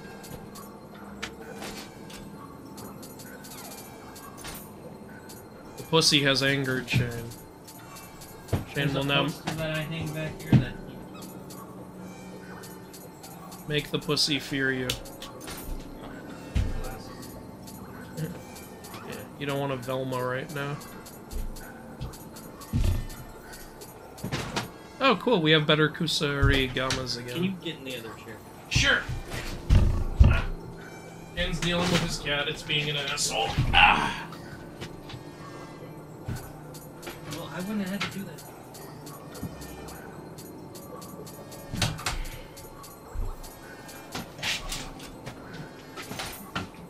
Alright, and yep, I've got our best stuff on, so I'm going to sell.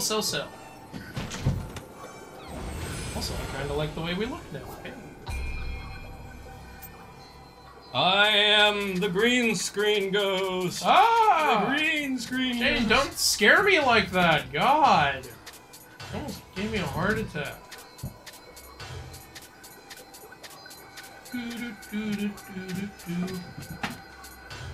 Oh yeah, we're getting a lot of Amrita from breaking this shit.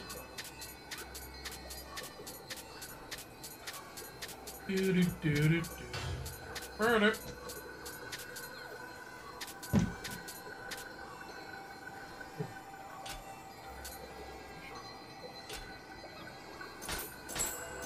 Needed 110, right? 111. 111. We actually have more shit than we need.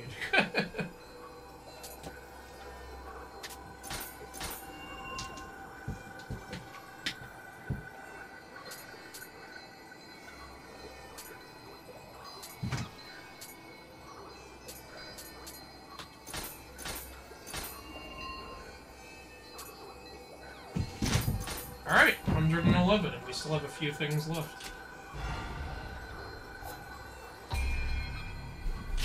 Yeah, you were right, it was... Alright, we're gonna go on a quick break, real quick chat. Having some problem? No, I just wanna... You'll see. Okay. We'll be right back after these messages. Okay.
Feel tired, confused, or dizzy? Have you ever felt like you just can't go on because of massive headache? Have you ever felt like you were suffocating? Ever feel like there's no escape from that crushing feeling in your chest? Then your doctor might recommend air. Air is a new, free alternative to nothing. Our scientists have spent decades perfecting this product with extensive testing, years of research, and trial and error. We found a way to change the carbon dioxide in the atmosphere into breathable air just for you, using safe compostable materials such as trees. So you don't have to worry about ruining the environment while using air. 9 out of 10 doctors agree that air is essential to your heart, lungs, and brain. Air can also lead to cyclones, blizzards, cold and heat waves, thunderstorms, and tornadoes. If you are experiencing any of these symptoms, please call emergency services and a team will be on their way to help you as quickly as possible. Do not take air without speaking to your doctor first, because air is not for everyone. If you are already using air, tell your doctor before he prescribes you any new medication. Whatever the case may be, Air is here to help you out.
Alright, we're back, we're back. I leveled us up already, so if you want you can head back down to that boss room, but unfortunately the enemies will have respawned. That's a good thing, that means that there's more EXP to get. Of course the Oni stay dead, since those were perma-dead enemies, Damn. and you have also unlocked the spring, so that's nice. Spring? Oh, Yeah. yes. You could bathe in that before fighting the boss to have a small, like, healing factor. Wrong way. When you said spring, my immediate thought was a literal spring, like a bouncy one. Oh, yeah. Because that's an item in, Hot spring. I don't remember which.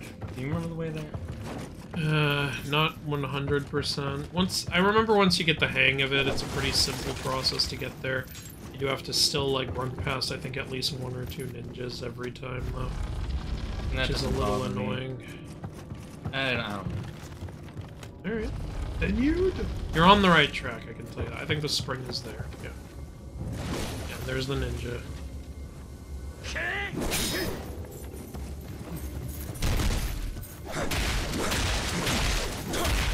I thought we were gonna have to grind a bit to level up, but we had so much gear on us that it wasn't that hard. Yeah, that's why I'm thinking that maybe in the long run, getting more gear is actually more worth it. You want more gear for us? Yeah, that's what I'm thinking. Not because like each individual one, but if you have a lot of gear, you know. Especially in the later game, because it seems like they don't give you that much more on Rita than the old people, the earlier game. And there's a guy Watch out, behind. Yeah. You can just not fight that guy, though. You can just go right to the boss. Okay, so there's one guy There's one guy you have to either fight or run past. Not hard to fight. And then, even if you do fight him, you can just do this. Yeah. I like Honestly, yeah. I still like how our clothes just disappear. Yeah, it's kind of... See, I don't see why they didn't just put the shrine right next to the boss door. Like, what's the point of this? There's probably a reason of some kind. You sound like my 7th grade PE teacher. Hey, why did my grade go down? Oh, there's probably a reason of some... That was seriously what he said. The fuck? Alright, so here's the boss. Oh, we broke the barrier. Oh my god. It's because we broke the crystals. Wappa! By the way, you were right. Remember you said Naruto? Yeah. This is the Frog Sage. Does the Frog Sage ever appear in Naruto? I know the Frog Master does. Well... Technically, yes and no. There's a character in it that I won't spoil too much about it, but his name is Jiraiya. Yeah, no, that's the Frog Master I'm talking about. Yeah, so in Japanese myth, Jiraiya the Frog Master learned his powers from the Frog Sage. This is the Frog Sage. So that's why I say yes and no. So Jiraiya in Naruto is the Toad Sage. Okay. I Toad. So it says giant. No.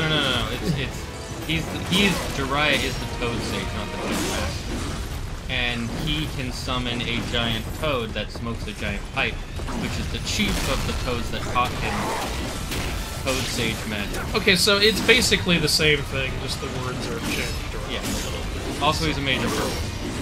Yeah, it's Japan. But yeah, in Japanese myth, yeah, in the tale of Jiraiya, yes, he learned from a giant toad who smokes a pipe. He learned toad magic from it, and he became like the Toad Master, or Toad Sage, I guess you could say either.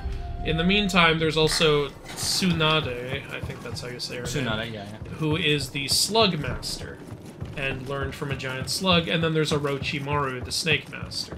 And yes, I know all 3 of them in Naruto. So that's what I meant by inspired a very popular pulp culture character. I was talking about Jiraiya from Naruto, and then you yelled out Naruto, and I was like, he doesn't know how right he is, right? I had an inkling that it might be based on Jiraiya or something because of all the toads and ninjas and Naruto. Yeah, so. Honestly, I think it might have been a little bit intentional with all the ninjas. Yeah, and everything. Because this is after Naruto came out, so. Yeah. I just didn't say it because I wanted to make the joke, and then honestly I forgot where my train of thought was going. Find like a quick way to do this every time. Yeah, I don't like that some of the doors have to be done from there. Like they're revolving doors. Yeah, how? Like, why can't I just push it? It doesn't make any sense. The Elder Toad looks like this guy.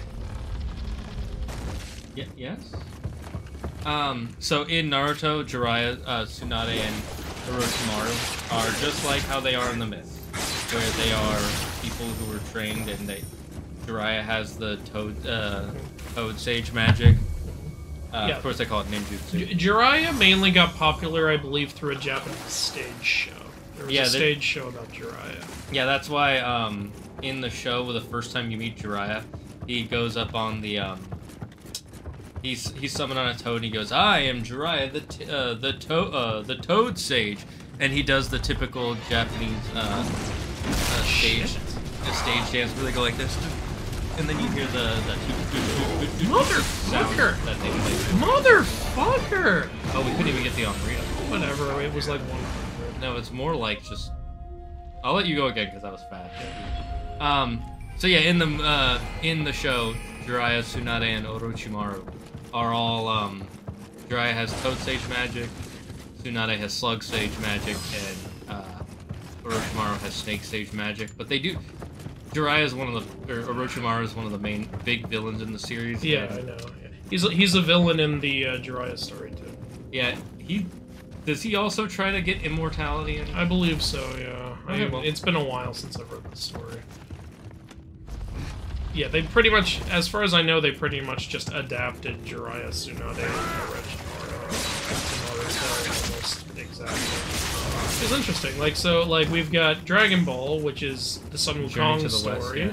which is it's Journey to the West, which is a Chinese myth, you know. And then we've got Naruto, which is basically the tale of Jiraiya. Well, it's like a sequel to the tale of Jiraiya. Yeah, it's one of the most popular. Because it's like Jiraiya's pupil now. Yeah. It's one of the biggest, probably stories in Japan that I know. Okay. Is that just unblockable? No, it's not. Okay, then I don't know what happened. Maybe he hit you, because he's got such a big hitbox, that where he hit you was technically behind. By the way, I want to point out that this giant frog with a halberd's attacks drain less of my stamina than that guy we were dueling.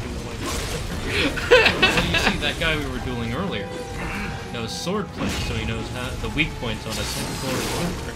Oh, shit. I it's the like, soft points on a Centaur. I actually like those characters. Yeah, they were cute characters. The only thing I didn't like is that they're built up, and the only thing they do is they make a shield. I did dislike that they just leave.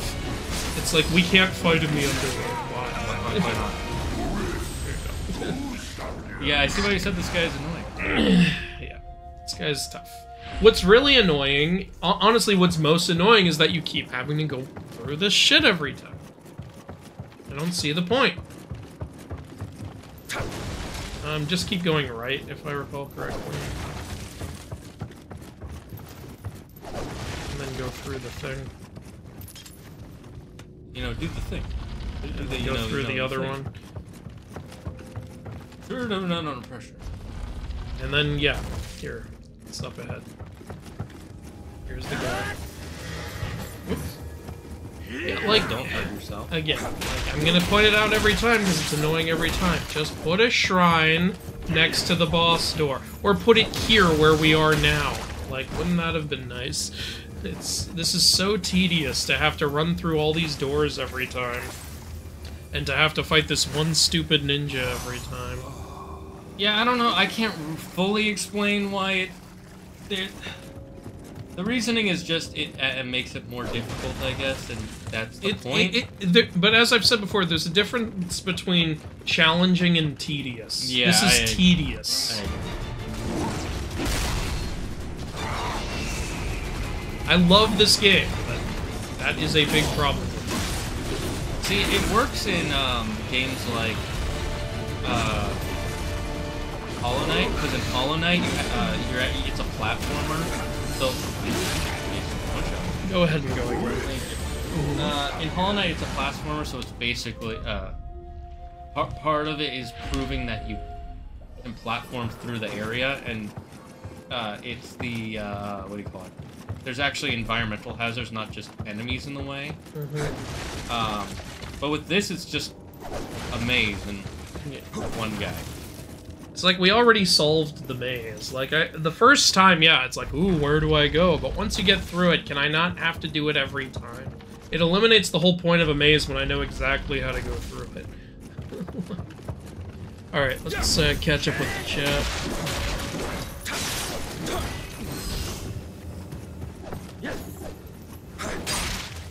New topic. How about the upcoming DC Universe movies? What's your thoughts on it, guys? I know very little about it. I know James Gunn is doing a new Superman movie. I hope it's good. I know he's doing a Creature Commandos TV show. That could be fun. I just hope they're all good. I love DC so much. Here's the lineup. Creature Commandos. Oh, I just said that. Waller. Oh yeah, they're doing an Amanda Waller show. Yeah, I mean, I recently watched the Peacemaker show, really liked it, so, I guess that could be good. Superman Legacy, again, I hope it's good. The villain is not clear yet, but Hawk Girl, Mr. Terrific, and Green Lantern Guy Gardner are all in the film. And wait, where did you hear that? I've actually heard this too. I've heard the Guy Gardner thing. I didn't know about Mr. Terrific. I don't like that. There's too many characters in Superman. And Nathan Fillion is playing Guy Gardner. Yeah, I heard about that, and I think that's pretty cool. I think Nathan Fillion was a great voice for Hal Jordan, and I think in live action, Guy Gardner is actually his best Lantern to play, because he's really good at playing an arrogant, like, an asshole. Yeah. Apparently that's kind of is. Alright, well, if it works on the screen, it works to be mean. You should not be mean. I do not condone that. Some grinding? Your call. It's your turn. I think it might be a good idea. It might call be, the thing back? Over on the Spirit. There. Call him back. Yeah, obviously you should not be a dick in real life, but all I'll say is at least it's good for his craft. That's not untrue. Yep. The Lanterns. Oh, there's a Lanterns movie coming out about Hal and John. Cool. The Authority, which is about gay Superman and gay Batman in a relation. What? Okay, well, I don't know that comic, so I guess we'll see. What is that, an alternate universe or something? It's definitely an alternate universe. Yeah. Unless this is the pink kryptonite suck. Why would it affect that? Because, I don't know. Mad Hatter hypnotizes. Paradise Lost, which is about Themyscira. Cool. Brave and the Bold, I know about that one. Yeah, the Batman movie. Booster Gold. I think James Gunn is perfect for a Booster Gold movie. I think he can make that movie hilarious. I would say that so long as he does it right, because one of the problems that they have with Booster Gold McConnell, writing-wise, is they focus too much on the comic aspect. By the way, our Ombre is super far away. All zero of it. Yeah, I'm just gonna call it back.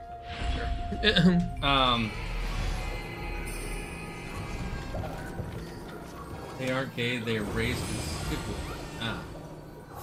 Okay. Anyways, Wait, what was I we already have our Omrita creature. Yeah? Oh. That's weird. Did you die twice? Oh, I did die twice. Yeah, that's why. Okay. What was I saying? The thing with Booster Gold is that I do think he should be a comic book character, but it shouldn't just be like Deadpool. No, well, yeah, of course not. Like, but like he is like a more funny character. I think Taika can do it right though. Taika? Or not Taika, James Gunn.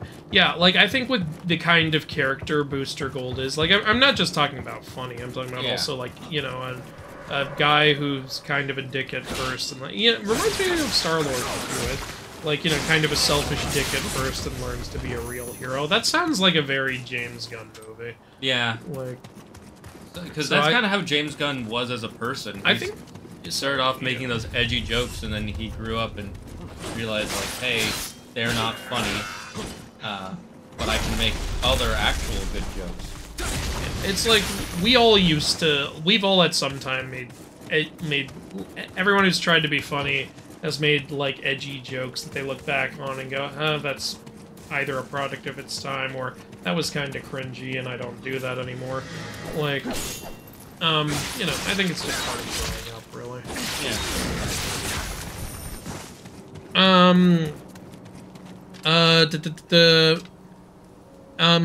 Also making a Supergirl movie, I knew about that, and a Swamp Thing movie, didn't know about that. I'm excited for that. I love Swamp Thing. That's probably because the Marvel by Night show did so well. By Night? Or You mean Moon Knight? No. There was a Swamp Man TV show. Oh, you mean Man Thing? Man Thing, yeah, that's it. That did well, huh? Well, doesn't Marvel still not even have the rights to that, though? Yeah, I don't know the whole story. I don't know. I love how DC has Swamp Thing, Marvel has Man Thing. I think somebody's ripping somebody off. I mean, they've been ripping each other off for years. Yeah. Like, they've created the Avengers after the Justice League, because they saw how well that did. And then there was... Who else was there? You know, I think Booster Gold, like, I don't know if they're still gonna make that new Blue Beetle movie canon. I still haven't even seen it. But Booster Gold is kind of a perfect lead-in for Blue Beetle, because Booster Gold is friends with the original Ted Kord Blue Beetle. Yeah. Yeah, Booster Gold is good friends with him. You could easily have it lead into that. Like, lead into, I don't know, you could have the Ted Kord Blue Beetle in the Booster Gold movie, and have that lead into the younger Blue Beetle. The Jaime Reyes Blue Beetle. I'm debating if I want to watch the Blue Beetle movie. I like Blue Beetle, but I just didn't like that Siri voice. Yeah, voice is so bad. I also don't like that his family knows about it. Like, part of the whole thing is that your family doesn't. I think they were trying to do something a little different, was the idea, which could be good. It also looks like they acknowledged Ted Kord in the film, because his suit is in the background of the trailer. Yeah, so I'm curious. And his Blue Beetle mobile. The shit he has. Also. I'm definitely gonna watch it, I just wasn't in a hurry to watch it, which really says something, because Blue Beetle's one of my favorite young superheroes. Same. I think the only ones that beat it are, for me, Beast Boy. Yeah, Beast Boy is my number one. Dick Grayson, Robin, but he's Nightwing now, so he's not even a young hero anymore. Same with Cyborg. Cyborg's just on the Justice League in almost every version, Yeah. I prefer him to be on the younger team, but it just never happens anymore. It's because I think he was the more popular besides Nightwing of all of them. And I was surprised to hear that. I would have thought Beast Boy was the most popular, but I love Cyborg, so I'm not mad about that. I'm just surprised. I think because Cyborg had a lot more character development in the Teen Titans show. That's true. He had a lot of character development. Yeah. Like the whole... You know, back when Teen Titans was actually about something.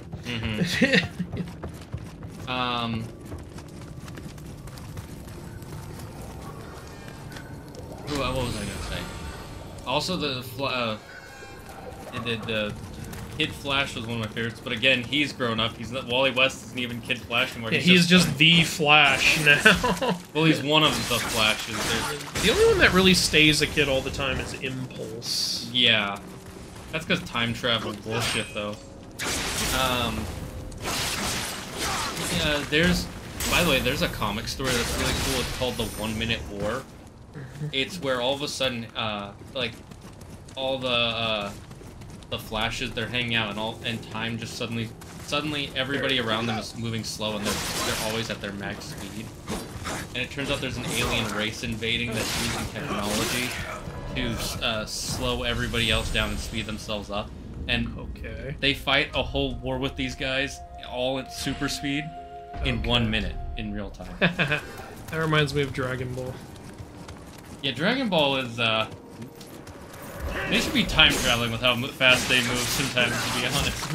If we're going by DC logic. Well, even if we're just going based on, is it the theory of relativity? Where it's the faster you move, the Einstein thing, yeah. Because they're supposed to apparently be punching at, like, the speed of light, basically, which means, I guess that's why Saiyans age slower as they get older. Yeah, they said we stay in our prime for longer, yeah. That's basically what they did with, the Viltrumites and, Viltrumites. Yeah, Viltrumites in Invincible, too. Yeah. Yeah, the Viltrumites were basically Saiyans. Saiyans plus Kryptonians? Well, since Saiyans were based on Kryptonians, I'm just gonna say Saiyans. That's fair. Like, my god, the amount of... shit on Superman so much, but look at everything he's inspired. Like, which is kind of amazing, because his entire story is about how he inspires the world, and in real life he inspired the world. Isn't that amazing? Sometimes real life imitates us. Is this the real reason why the Simpsons keep predicting the future? It's not actually that they're predicting the future. We're just all so stupid we follow what they said. Yep. That's why. Oh wow, that guy with the cannon doesn't respawn? Maybe it's... Wait, but he did respawn. Oh, he's tied to the crystal. I think either he's tied to the crystal, or because you knocked him down there, he became tied to the crystal. Well, either way, he's crystal tied, and I don't have to deal with his shit anymore, which is nice. Although there's 2 canceled MCU Disney Plus series, it's Vision Quest and Wanda Man. Oh, they canceled Vision Quest. That's... Where is that, Project Cataract Vision gonna go? I really wonder. That is a good question.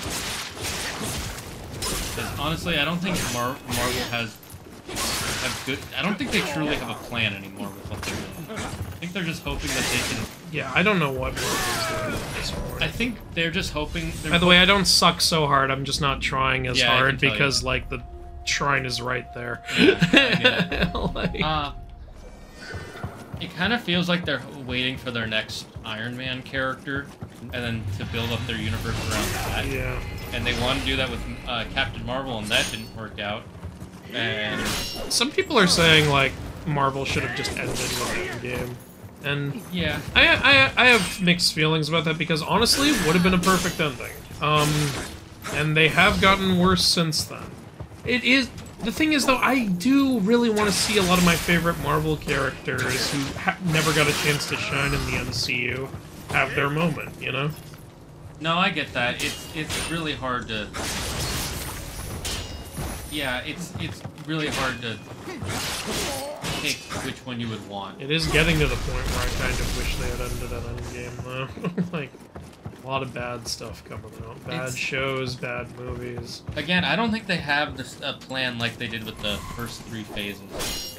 Like, people, like, they have a plan, they keep telling us... They have a plan, they're just not executing it well at all. No, well, when I say they don't have a plan, what I mean is, like, before they were like, okay, this is our plan, we're gonna stick to this. Even when movies You mean like they're not committed to their plan? Yeah, yeah, there we go, that's what I mean. Because, like, even then, when movies were panned, they still did them. Like, Thor, not a lot of people liked Thor 1 when that came out. Yeah, but they still did, like, 2 more Thor movies. Yeah, and people didn't like Thor 2 when that came out, and they still did a 3rd Thor film. Yeah. Now it's like, okay, we do this. Oh, it didn't do well. They have shift direction, do this. Oh, it's not doing well. Shift direction. They just keep... It's hard to say what the right move would be. I don't know if there's a right move. I just feel like they're making all the wrong moves. I should have gone to the shrine. What? No. It's not like it was right there. Will you make a video of Pazuzu, the Lamashtu? They're quite interesting in my opinion. Pazuzu was the brother of Umbaba from the Epic of Gilgamesh and a powerful wind demon. He was a bringer of drought and famine. I know who Pazuzu is, yeah. I've read that. I've read the Epic of Gilgamesh. I could probably, honestly, I probably should have done that right when the new Exorcist film came out. But, you know, it might make for a good Halloween special. I was planning, like, for Halloween I had a couple of videos planned, like, you remember, like, I don't know if anybody remembers, like, a couple of years ago I did a Halloween video where I talked about every vampire myth I knew. You know, that video's editing did not age well, but, you know, it still exists. I was thinking of doing a new video about every werewolf myth I know, which, you know, is a few, and I was gonna look up some new ones. You know, little Halloween special there. I could probably also try to do something with Pazuzu and Lamashu.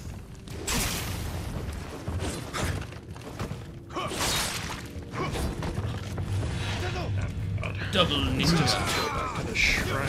Wait, did I not pray at the shrine? Oh, God. Now I gotta do that again. Oh, boy. Yeah, I didn't. Shit. Okay. So Ikergan plans to try and get Shunrompo to take down the Power Rangers by telling him that he has the location of Shunrompo's parents and partner. And to meet him in a dead planet. I don't... Okay. Can't we meet somewhere nice? No! Dead planet! Dead planet's the only option, guys. Look, when you meet someone to tell them about dead parents, you have to go to Dead Planet. It's the coolest place on the planet. I have to go to a whole nother planet, and there's not even anything to do here. It's fucking dead, man. Look, the traffic here was terrible. Oh, I started showing Wilda the Saw films, and she kind of fell in love with them. Huh. I was not expecting that, because she went to see Saw X with me, because, you know, I didn't have anyone to watch it with. I invited Claire, but she was busy. So I was like, Wilda, come watch the new Saw film with me. And she was like, okay, I'll watch it with you. And we got, like, it was fun. They had, like, a little Jigsaw, like, soda thing. And I bought one, and it's actually good material. I really like it. And the movie, because that movie is actually a prequel where Jigsaw is actually the main character, it got her interested in him as a character. And so we started watching the films, and she's so into him now. That's actually pretty funny. That is funny, because I would not have expected her to get so into the Saw franchise. Like, we're currently 4 movies in, like, Saw 1 through 4. Oh, so she hasn't gotten to the stupid one. Which one is the stupid one? You haven't even watched these. I watched Saw 5. Excuse me, Saw 5 is all about Detective Hoffman. How dare. You know, that is the movie that kind of made, like, the profits start going down. Yeah, I never had a problem with Saw 5, though. I like it was just too much gore. Then the Saw franchise is not for you. Well, no, that also, Saw 5 is not a good film to start with. Like, that's right in the middle of the lore. Yeah, I didn't think it. I'll bet, yeah. I also just don't like gore, it just makes me uncomfortable. Yeah, so yeah, it's not the franchise for you. Definitely yeah, not. That's true. Like, here's the funny thing, like, I'm not a big, like, overly gratuitous gore person either, unless that's the point of the film. But, I still enjoy the story of Saw so much. Even though if you actually think about the Saw story, it's ridiculous. I'm like, I don't care, I don't want to think I like this. You mean after the first one? Oh, even during the first Really? one. The first scene in the film! Like, one of the characters wakes up underwater in a tub. It's like, how is he alive? He's been out for a bit, hasn't he? I didn't know that was the first scene. Okay, then. That's interesting. Well, you see... Like, yeah, so it's like... It's a story, like, that, you know, if you think about it, if you really think about it, you're gonna be like, wait. But I don't care, it's fun. Saw is my popcorn franchise. Like, Popcorn? you know, a movie that's just fun to watch if you're not thinking too hard, that people call that a popcorn movie. Like, you're just there eating popcorn, having a good time. Yeah, I never think of it as that. I usually say that's my kind of trash. Yeah, it's my kind of trash. Yeah. Like, and I think No one thing that judgment makes here. it so fun is how much Tobin Bell, who actually plays Jigsaw, he is so into playing the character, and I think that's Yeah. part of what makes him so entertaining in the film. And that's why they had to do a prequel, right? Because they killed him off in the 4th one? They killed him off, yeah, in one of the movies, but he was still willing to come back, so all the sequels have him in, like, 50 flashbacks. And then, god damn it, now I can't find the way back to the shrine. And then the movie Jigsaw, which was the 8th film in the franchise, the movie Jigsaw made it a twist that that he was going to appear in it. Like, you weren't expecting him to appear, but then he did, and I was so happy to see him in the theater. But here's the thing. That movie didn't do very well, and I think it's because nobody knew Tobin Bell was going to be in the film. So people didn't go see it, and you're like, okay, shit. Make the next one all about Tobin Bell. Show him in all the advertising. And that's what Saw X is.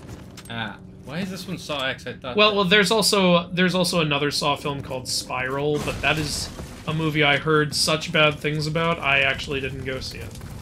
When I don't go see a Saw film, it's bad news. So this is the 10th one? This is the 10th. Okay. Don't worry. I thought they went from 8. They didn't. They didn't pull an iPhone. I was about to say. God damn, you beat me to the joke. At least with the iPhone one, I kind of get it because they were like, it's our 10th anniversary. It's still weird to call it the iPhone X when you're not at the 10th one.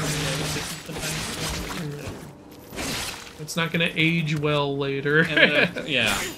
But you know, all that matters is the now when it comes to selling products. Plus, they sold it alongside another iPhone. That was ridiculous. How about for your 10th anniversary, you have a 10% discount on all Apple products? Oh no, that won't make you all the money. Then they lose on 10%. You can't. Do you know what 10% of $1 million is? I remember not $1 million. What's one of the coolest sales I ever saw? Domino's, actually. For their 25th anniversary, they said any pizza, a quarter. Literally. I think it was just for that day. It was just for that day, yeah, but come on, that's amazing. Yeah, I don't expect that for more than a day. A quarter for a pizza. I know that there have been other food companies that have made mistakes, like, there was that Olive Garden. There was that one guy who ordered, I think on his menu or something it said pasta for life, and now they actually have to give him free pasta for life or something like that. That's kind of funny. And I can't believe they have to do that. No, it was something hilarious. In their advertising, and they tried to take it away, and he's like, I will sue you guys, and you know you'll lose. Fine, but we're not giving it to anybody else, so this one guy can get free pasta. He's the pasta guy. It was one of their, like, infinite refills. So he literally gets infinite. Yeah. So it was the unlimited pasta deal. I still wanted to have their unlimited pasta deal. Yeah, he like sued them and said technically unlimited. You know, Wild and I were planning to go to Olive Garden for an unlimited pasta like day. We were gonna make a day of it. We were gonna bring like books and the Switch and stuff. And then the Olive Garden near us got shut down. Like, damn it! Other people must have had this idea. I'm clipping my toenails? Yes, I am clipping my toenails. On stream. People gotta get that. Yeah, get your foot out of the stream. That's disgusting. Nobody wants to see that. Sniff this, Chet. Oh shit, we're out of elixirs. I'm gonna get us some more elixirs. Always been. Always been. By the way, if the green screen looks crap, it's because all the lights are turned off because it's too hot in here today. The Dark Souls Inuyasha. Hello, Nekomata. Okay. The human body works in mysterious ways. You work in mysterious. Oh, was it unlimited breadsticks that the guy gave? Oh, that's even better! Yeah, I love Olive Garden breadsticks. That's because, you know... Don't they already give unlimited breadsticks? No, you have to pay for them. Oh, that's lame. Yeah. Okay, well then good for him. And Avengers King Dynasty, the Avengers will lose to the Council of Kings. And then there are the movies overlapping with Secret Wars like Doctor Strange 3, Deadpool 3, and Spider-Man Beyond the Spider-Verse. There's no way it's gonna overlap with Spider-Man Beyond the Spider-Verse. I know that there's like some problems with Deadpool 3 right now. That's too bad. I think it's mostly because of the strike. Strike's over though, so maybe they can fix that. It's over. Yeah. I thought they said that the deal that they got. I remember they said they were going to the table, but then like the deal they came with for one of the groups worked and the other one it didn't. No. Okay, well, I don't know. Something's over. Andrew, when did you invite me to see Saw X? I never got that text. Oh, am I mixing up Saw X with The Exorcist? You're probably mixing it up with The Exorcist. Also, hi Claire. The writer's strike is over, but the actor's strike is still going. Oh. Well, yeah, I haven't been following. Writers are the most important part of it. Glad we have writers. I think that is true. It's hard. I mean, I'm not saying an actor is not insanely important, but the writing is the most important thing in a film. That's true. You can have the greatest actor ever, but if the writing is shit, it doesn't matter how good he acts it. It's just going to be a terrible film. There are literally thousands of examples of crappy movies with great actors. And the actors are trying their heart. A good example is the Star Wars prequels. Yeah, there you go. Like you can tell the actors. And the Star Wars sequels. Yeah, also, yeah, basically any Star Wars outside the originals. Well, not any Star Wars, but you know.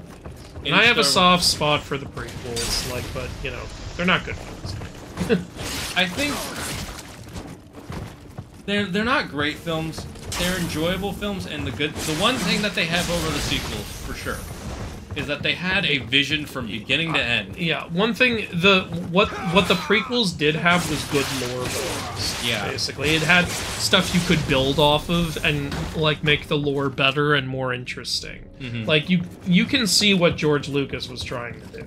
Especially if you, like, watch Clone Wars. He did it horribly. Yeah, he did bad execution, good ideas. And then with with the sequels, I don't want to see any series revolving around the sequels because I hate the lore of the sequels. Well, yeah, 'cause, like the idea behind the prequels was I want to expand my world, put in new types of characters, show what the world was like before all the bad stuff.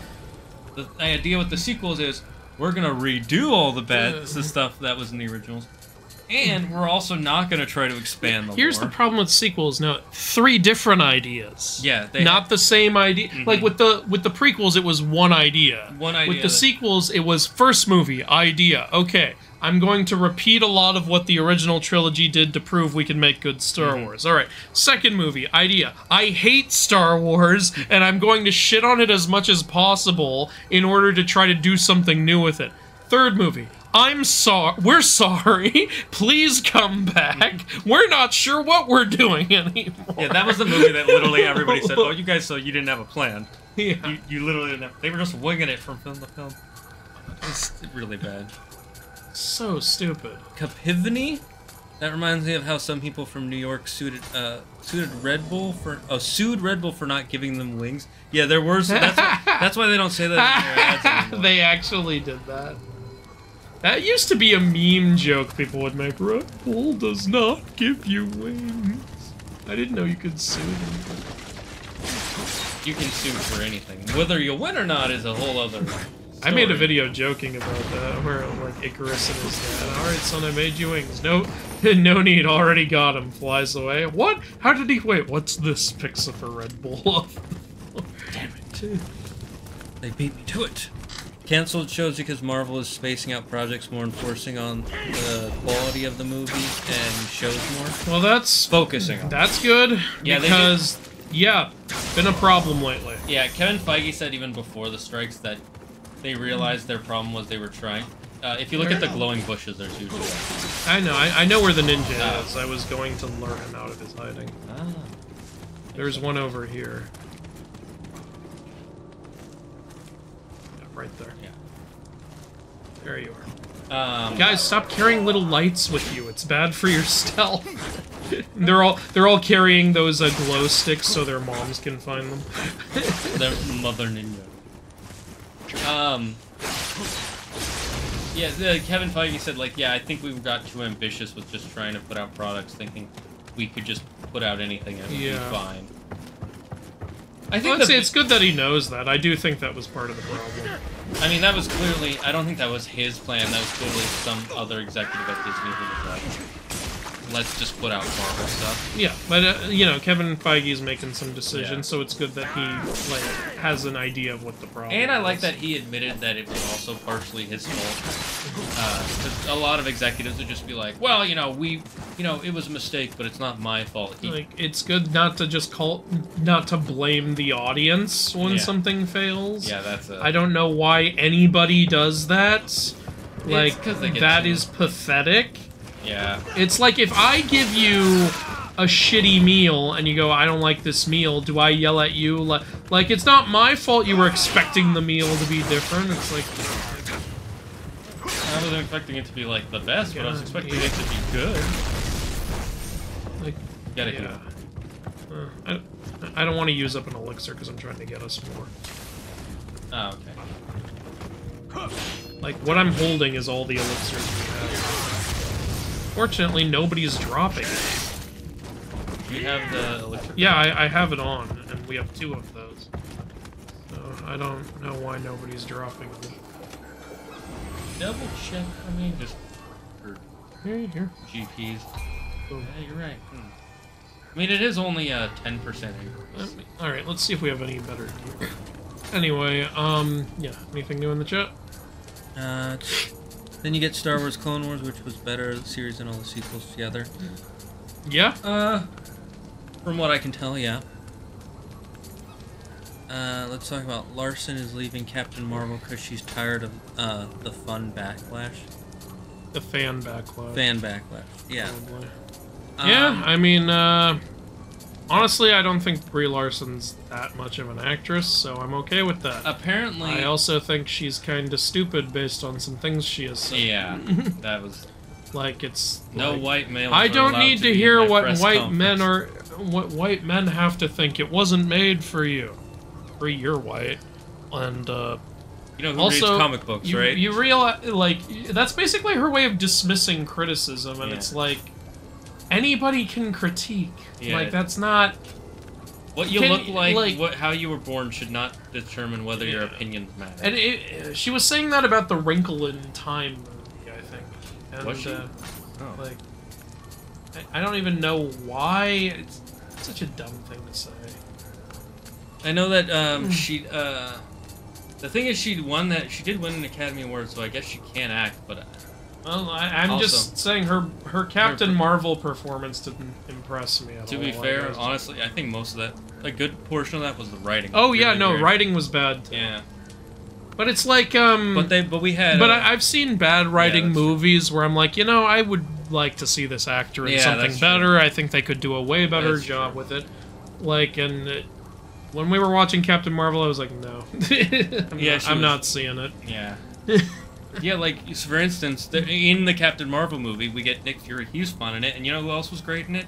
The guy who played the Phil Coulson? No, not Phil Coulson. Or, Talos. Yes, Talos. The guy who played Talos. Yeah, I was like, wow, he's really good in this. The best scene was him and Nick Fury. I thought you were going to say Phil Coulson. I was like, he was in the movie for 2 minutes. I don't know why I didn't think Talos. You know why you didn't think him? Because the last thing you saw him and you hated. That's the main thing I see people complimenting about the Captain Marvel film is like, hey, Sam Jackson was good in it. I'm like, yeah, he's not the main character though. And, like, we should be liking the main character. You know, ideally you like every character. Just saying. Not just one of them. Even if you like the side character more, which does happen in films, like it would still ideally be a case where you still like the main character. Yeah, like I like Dr. Facilier more than any other characters in Princess and the Frog, but I still like all the characters in Princess and the Frog. The only characters I would personally maybe say are kind of pointless is the alligator. Yeah, he doesn't need to be in the film, but he's still fun. He's still fun. I don't hate him. Like yeah, he's cute. I do wish he had done a little more. Yeah, like maybe they should have put him in the climax in some way. I don't know. Like, you got a big-ass alligator on your team. He can do stuff. I mean, granted, Shane, he is the reason she got the restaurant. Yeah, that's true. And I love by growling at them. I want those men to say, excuse me, how do you have an alligator on your side? Are you a witch doctor? Yeah, are you a witch? Burn! I like how them being jerks, like, well, we've got a better investor, and then her immediately going all mob boss on their ass. It's like, I'm gonna fucking get she really did go, she went Godfather on her ass. Listen, either your signature or your brains will decorate this contract by the end of the day. Like, that's literally what they did. And, you know, at least with this one, I get it. They were greedy assholes. You know, though, props to her, she still paid them. Yeah, I know, right? Though that also, doesn't that also happen in Godfather? I remember, like, if you don't take this deal, it was like, we'll kill you. And then they don't kill him because he signs the contract. I need to see the Godfather. I mean, I don't think they're as great as everyone makes them out to be, but, like, some of the scenes just by themselves, I'm like, okay, I completely get it. Like, it's just like, the opening of Godfather 1 is so good. Why did that guy just stop? He was like, maybe if I don't look at him, he won't notice. Quick, no, make no sudden movements. They can't see you. Man, this is taking a while. Look at this, I still haven't picked up a fucking elixir. Yeah. Do ninjas just not drop them? Maybe. Well, that's a problem. How are we gonna beat the boss without any elixirs? Are there any other Kodamas we can... Okay, if they're not dropping them, I'm just wasting Rita gain right now. Oh, we got one of these. Interesting. So, we only missed one Kodama in this level. That's okay. What was I gonna say? I don't know. What were you gonna say?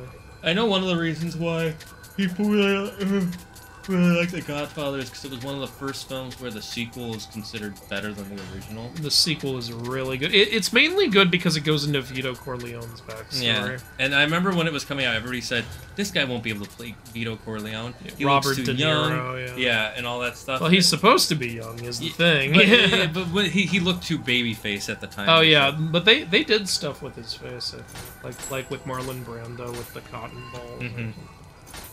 And everybody was proven wrong. Oh no, this guy can. Wasn't that what put Marlon Brando on the map? Well, it's like what put Robert De Niro. Robert De Niro. That's what I meant to say. And since then, he's been in a lot of like gangster stuff.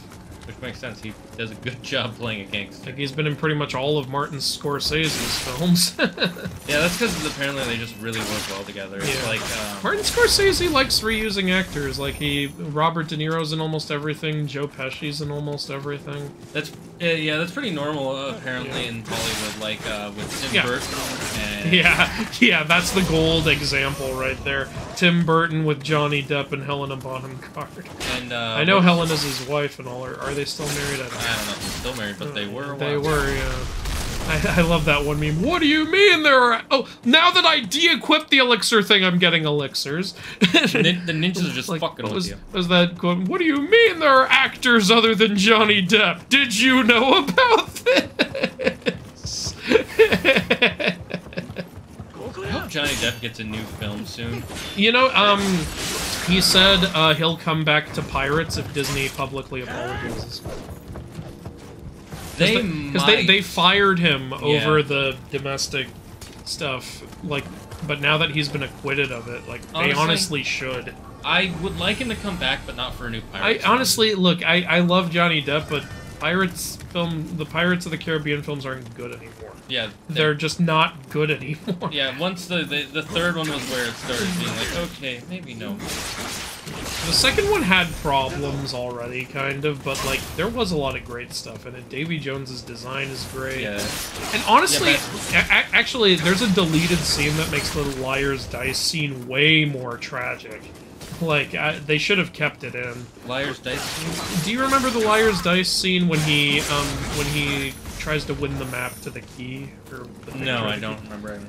So originally in the Liar's Dice scene, he plays 2 rounds with Davy Jones. The first round he wins, and he's playing for his father's freedom, so he wins his father's freedom. But then in the second round, they're playing for the picture of the key, and his father comes and joins that round because he doesn't want to risk his son losing. And what happens is, like, William would have lost, but his father ups the bet, so he gets pulled back into Davy Jones's slavery when he just had his freedom. So it makes it actually really sad. Like, in the original version, it just cuts to that... In the theatrical version, it just cuts to that second round. So Dad just takes the heat, and that's kind of it. It's still a little tragic, because when you go on Davy Jones's ship, I think the deal is you have to serve, like, 10 years or 100 years or something. Mm-hmm. But the bet for Liar's Dice was eternal service now. Yeah, so, I remember that's why he became part of the ship, right? Yeah, you become part of the ship when you're eternally serving. So that's why, originally it was still tragic because he went from, like, 100-year service to eternal service. But in the deleted scene, it's even worse because he won his freedom, but then he went and lost it again and is now serving eternally. It's way more tragic in that. I was really bummed watching that deleted scene on YouTube, even though I already knew how it was gonna end. Like, it's like, you should have just left that in. It's already a long film. Just another 3 minutes isn't gonna change much. It was probably some studio executive who made him cut it. That's always gonna be my reasoning. The problem, I think one of the main problems with the new Pirates films is they try to make the plot way too... They try to make it too complicated, and it's too focused on Jack Sparrow.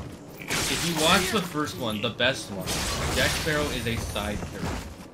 Well, he's supposed to be a side character in 2 and 3 also, but like, yeah, there's just too much going on. In 2 and 3, he can kind of be in the front at times, but with the later ones, he is literally just the main character. They were trying to turn pirates into Lord of the Rings, which, like, look, I love pirates and I love Lord of the Rings, so I'm not even entirely, like, against that idea. It's just, I think partially it's such a big tone change from the first film to the second and third. And 2, like, again, I don't really think they knew how to execute it. Even Lord of the Rings needed like 4 hours per movie to tell the complete story. And those were based on long-ass books already, so they had a lot of the work done. They had a lot of shit just coming out of nowhere in the, like, Pirates films. Like, the 9 pirate lords just came out of nowhere. And, yeah, I don't know. Even in the 4th film, On Stranger Tides, it's like, okay, we're looking for the Fountain of Youth. That's easy to absorb, right? Oh, no, it's not just the Fountain of Youth. You have to have these magic chalices for some reason, and you have to have the tear of a mermaid, and you have to put... First of all, how did anyone even find that out? Like, and if you put the tear in one chalice, you drink it, then someone drinks out of the other one, and you get their lifetime. It's... What is this?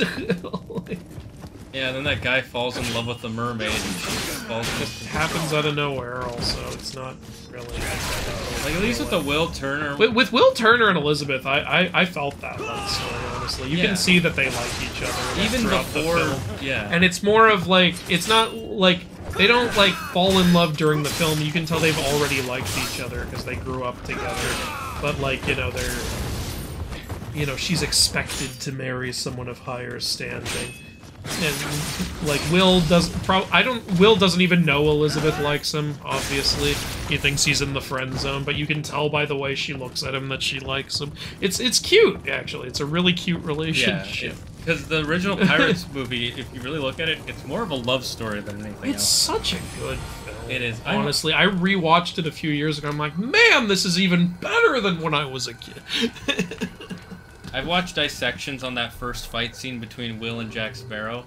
God, I love that scene. And it tells you so much about everything with almost no dialogue. Yeah. Like, it shows how good Will is at fighting, but it shows how tricky Jack Sparrow is. Like an honorable man fighting, like, you know, a higher, you know.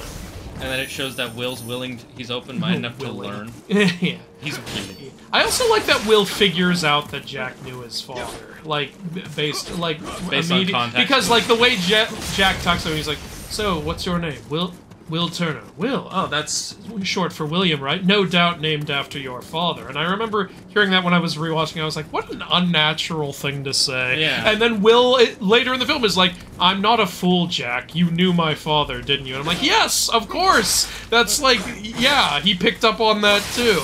Yeah, because Jack is good at keeping secrets, but not all the time. Because and, you know, I can even believe Jack said that because he can't believe how lucky he is that he just found William Turner's son. Out of nowhere. It's like, really? Yep. Did I just find William Turner? Did I just find Bootstrap's kid? I didn't expect that. The one guy who didn't mutiny on it. Yeah. They tied him to... Well, he played a part in the mutiny, they say, but he like, regretted it and said it was dishonorable, what they did. Why did they mutiny again? They never really say why. I'm guessing the rest were all greedier than he was. Like that. And yeah, like they said, like, Bootstrap sent, you know, a coin away and said we deserve to be cursed, so we strapped him to a cannon and threw him into the ocean. Like, so that's what happened to Will's father. So it's assumed that, you know, Will's father dies when the curse breaks, but then the sequels it's revealed Davy Jones found him down there. Like, while he was strapped. And Bootstrap. I think they said something about that. Yeah. I love that. Bootstrap. Let's see. I'm gonna catch up on the chat a little bit real quick. By the way, guys, can I ask what's going to happen to the AC Odyssey? Probably not gonna play it. There are other games that I would enjoy more. It's taking too long, and that mercenary system is popping all of our blood vessels. We might try out AC Valhalla at some point just to see how it goes. But yeah. Let's see. Claire said what's her name? Brie Larson was stupid for saying that, but she did win an Academy Award for Best Actress at one point. Okay, so she can act, She just chose not to? She's just not suitable for the character. How about that? Yeah, that makes sense. Like, you know, I don't like her as a person, though. Nikomata said they only read the book, never seen the movie. Which book, which movie? Her acting isn't great in Captain Marvel, though. She does it great. Yeah. There's nothing special about it. It's like, I think, like, for example, Robert Downey Jr. playing Tony Stark. My God, that fits so well. Chris Hemsworth playing Thor. My God, that fits so well. Chris Evans playing Captain America. My God, that fits so well. Scarlett Johansson as Black Widow, I think, fits really well. Chadwick Boseman as Black Panther, I thought fit really well. And, you know, it goes on and on and on. Elizabeth Olsen as Scarlet Witch, that's not something that I was immediately like, yes, but I think she's doing a really good job playing the character, so yeah. But yeah, Brie Larson, I was always like, I feel like I could see almost anyone else in this role.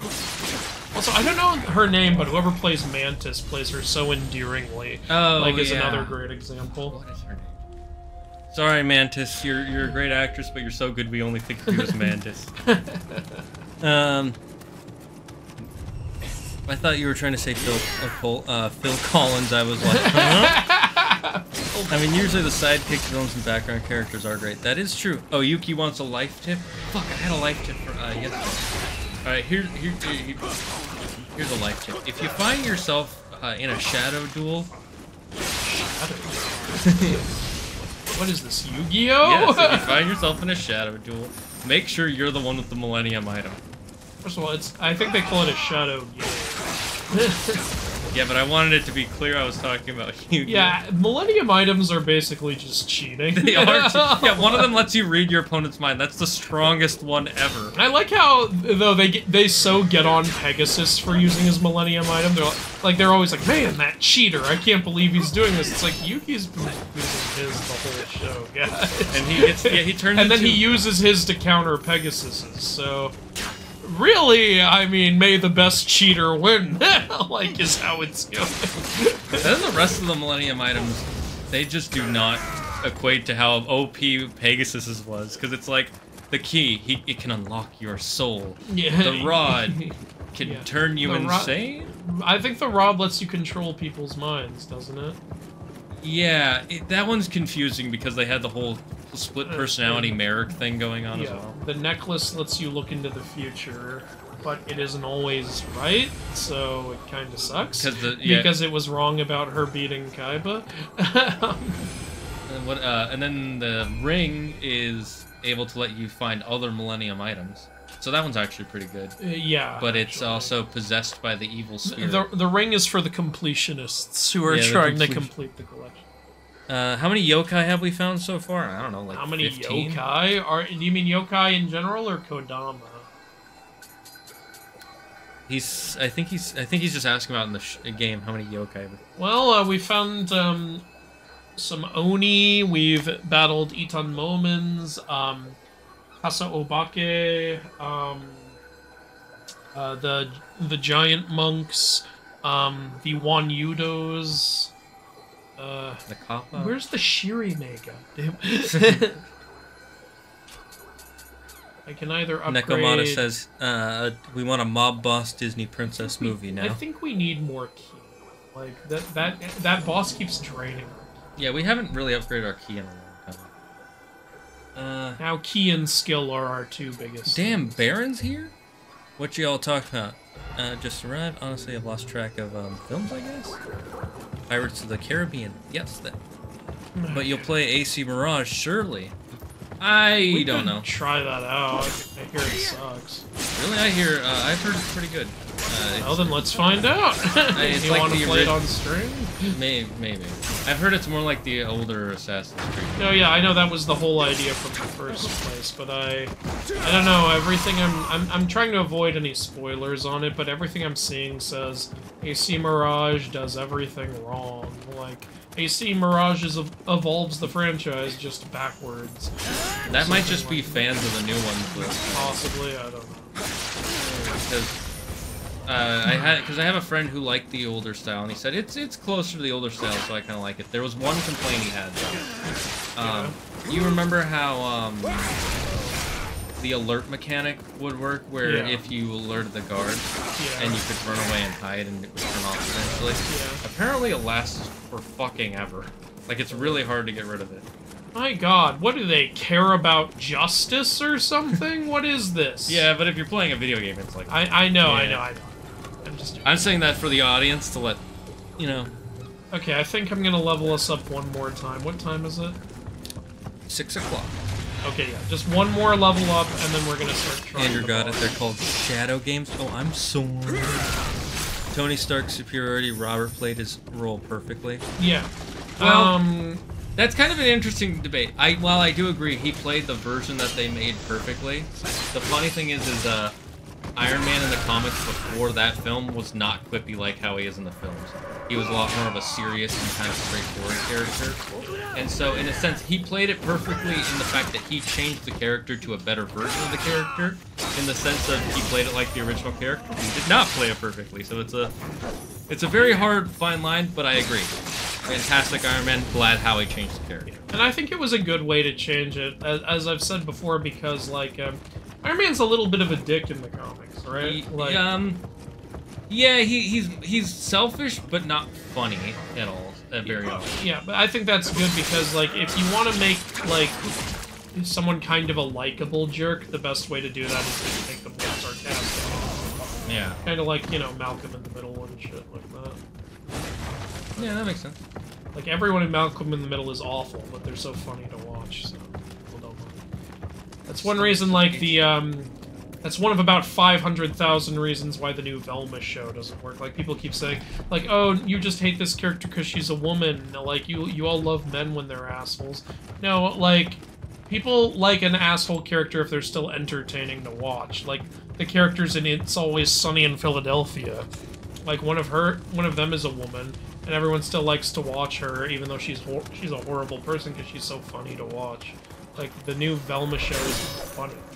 Yeah, and on top of that, it's based off an already existing character who is nothing like that in any version up until now. I also don't like the fact that one of the jokes they make is to make fun of people who watch cartoons while watching. They constantly shit on their own demographic, and they make race jokes every 5 seconds. They make, like, it's just constant. Just constant. Yeah, by the way, people have been dropping elixirs since I unequipped the elixir kodama. I've picked up at least 3. These ninjas were fucking with you. They knew what you picked up. I'm starting to doze off, so I'm gonna lurk. Alright, Alpha, thanks for lurking. Thanks for showing up whenever you could. Yo, this conversation's going all over the place. It's because we're grinding. Like, we don't know what to talk about. When I have ADHD, and I'm hanging out with Andrew, it goes, literally, when we hang out, not on stream, we talk about the randomest shit. We'll go from, like, talking about what it was like in school, to Yu-Gi-Oh! Shadow games, to power scaling in Dragon Ball Z. I'm starting to think Lord of the Rings. We should really start just grinding off screen, because this is using up almost all the stream and making the Let's Play take forever. I wouldn't be against that. I will definitely consider trying to grind off screen. The problem is then I have to play this game when I'm not streaming. I want to play other games. God fucking damn it. Merrick getting his split personality wasn't because of the rod, but because he was so lonely in his childhood, he created an imaginary friend. He just became more powerful with the rod. Yeah, I know that. See, I wasn't sure because in the American version they don't explain it very well. Yeah, they ruined Yu-Gi-Oh! In the dub, honestly. Yeah. And also because of the fact that Bakura actually does have 2 personalities because of his Millennium item. It's not because of the item. Well, it's because there's the evil soul in his item, right?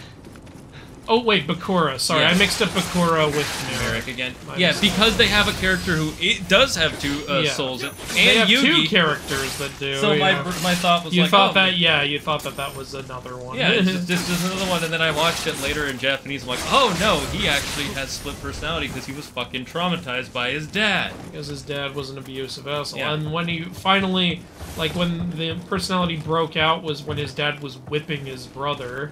And in the original Japanese version, his brother's lying on the floor with his like back like sliced up, but in the dub he's literally just lying there. They put a shirt over him, and it looks like he's just lying there for no reason. Yeah. It looks ridiculous. It's really bad. Like it's so stupid. It's one of the ridiculous, like that and the invisible guns. Yeah.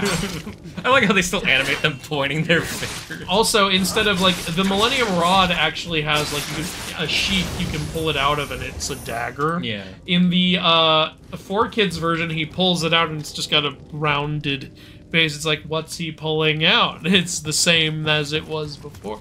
And instead of killing people, he says, "This will send you to the Shadow Realm." Yeah, because they didn't want to. Every death is just the Shadow Realm now. You literally, in Yu-Gi-Oh!, there's a part where you see an old man be disintegrated by a dragon blast, and then his daughter goes, "Oh no, my father's been taken."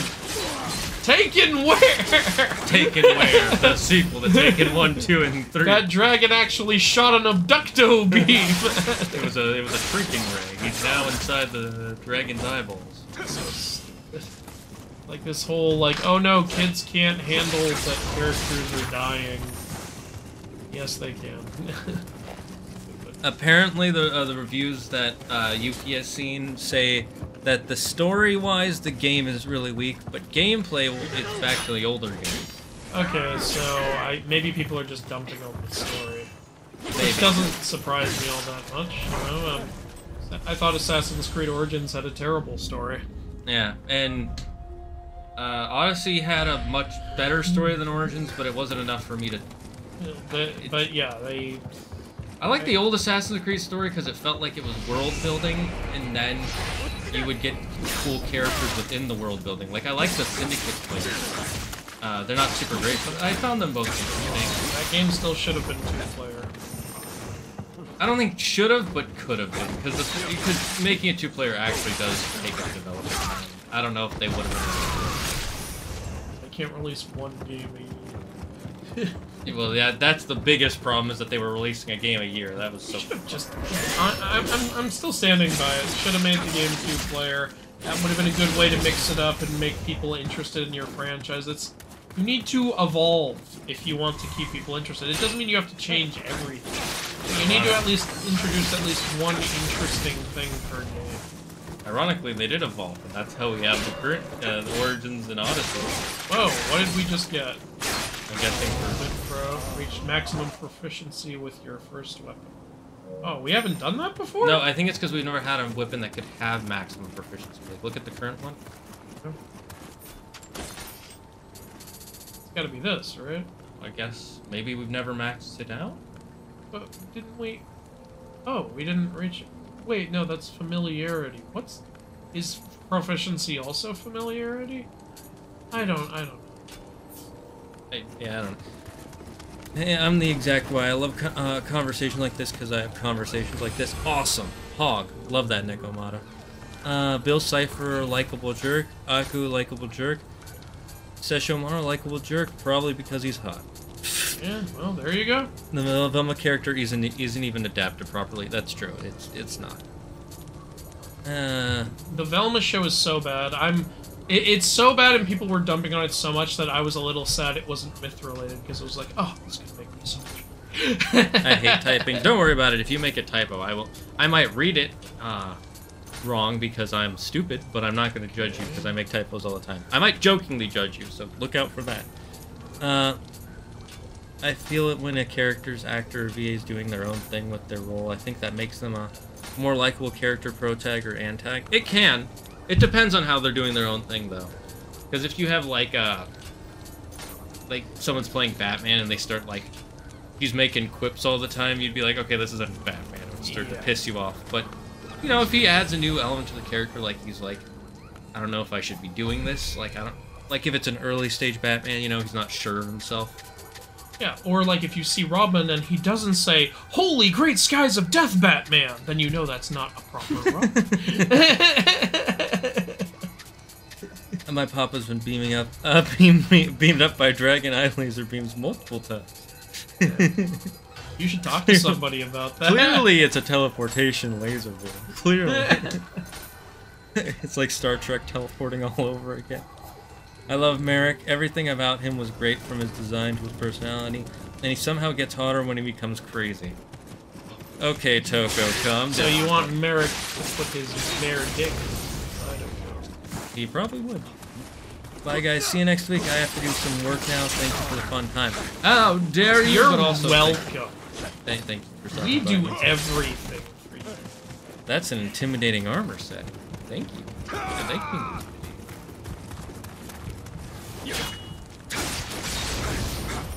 Yeah, you stupid ninjas. You think you can beat me? I am the white samurai. I didn't come here to make friends. I came here to get my friends. But I did make a lot of friends while I'm here, but that's besides the point. Like this guy Hanzo, I've never heard that name.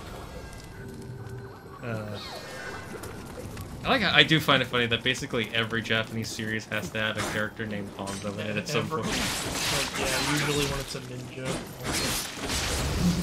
Like in Overwatch, one of the main characters you play is a character named Hanzo. What was he? He's the son of the Yakuza boss, and he uses bows and arrows and climbs on walls like a ninja.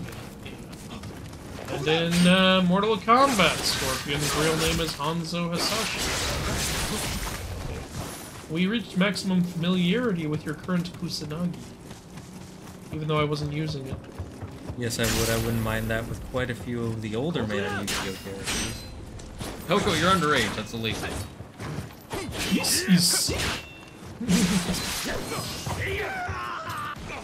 I like how he just fell from like 10 feet. Like, He's got to do the Japanese Wilhelm scream. More games need the Wilhelm scream. you need the little I do. I need that. I need to be able to scream that from my mouth. You're a towel. You're a cow. Alright, we have enough to level up. I'm done grinding for this stream. Let's just go fight the damn boss. Yeah, 1 level will make. 2 levels will make. It's been at least 3 levels. 3 levels will make the difference. Would hope so. Don't forget Han Solo. Oh, wait a second. That was a good one. Excuse me. Honestly, well, I agree the Solo movie is not great. I like a lot of stuff, but I really hate the reason he's called Solo is because, so you're Solo? It's like, I'm alone on Solo. Wink at the That's so funny.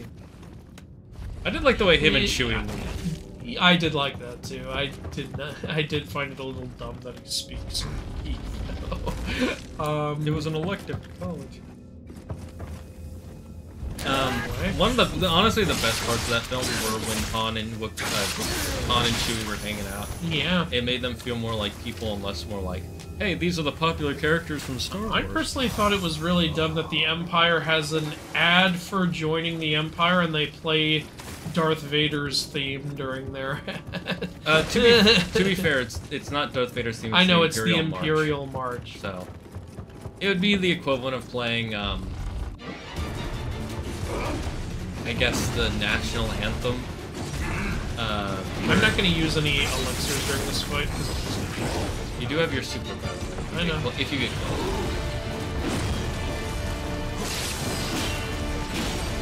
So I do have enough stamina to block his entire. Oh, Now we have. I did upgrade our stamina twice. I think it would still be better to try. I'm just trying to. I'm experimenting. Remember, he's gonna have another tongue attack. So if he takes the thing out, he might start spitting fog or acid. Also, our key regeneration is pretty sweet right now. Yeah, I'm glad we leveled that up. Hopefully that's not because of the buff we're getting from the spring. Yeah. Okay. Damn, I redeemed a high.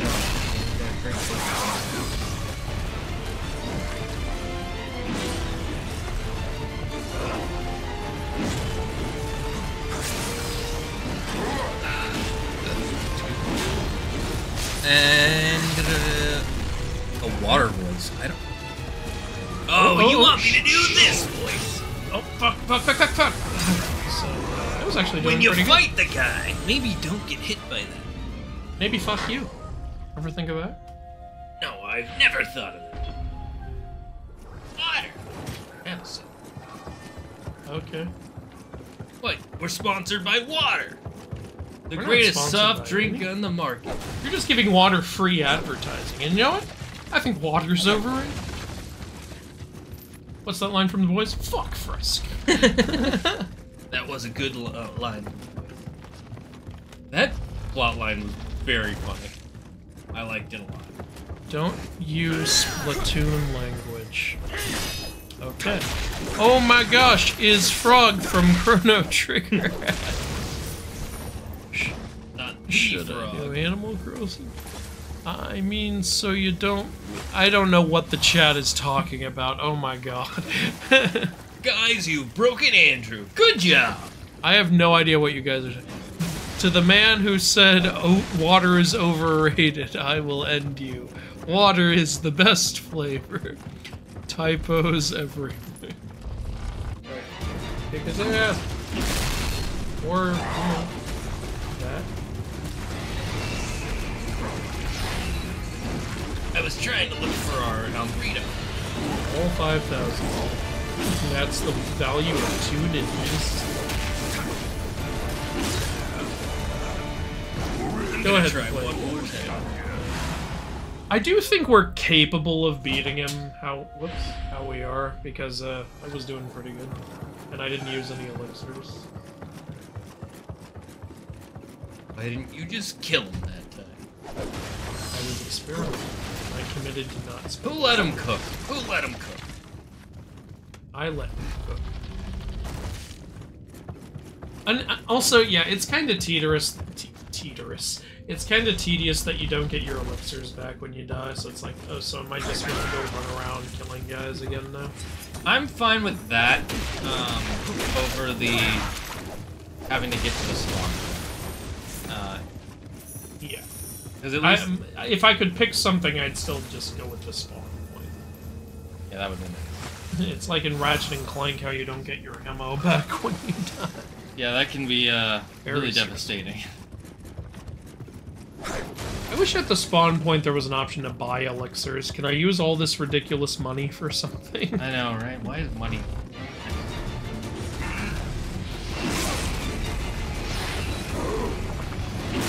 Well, I used up an elixir. I'm just... Yeah, okay. Yeah, it's teeterous. Absolutely teeterous. Like, teeterous to the T. Come on, we're spending this steak. Alright, we currently... Yeah, now we have 10 elixirs in stock. Don't equip the elixir code, like... It usually works. What the fuck? How come we suddenly got a whole bunch when I didn't have it equipped? It's the ninjas, I'm telling you. Reminds me of Bloodborne. Well, it's based off of the same... It's the same series. genre, so yeah. And she has a special ability. Every time she dies, she can just come back. But she has a different personality when it happens. So, Doctor Who. Yes, that's... Yes. So it's the She's Time Lord? Doctor Who.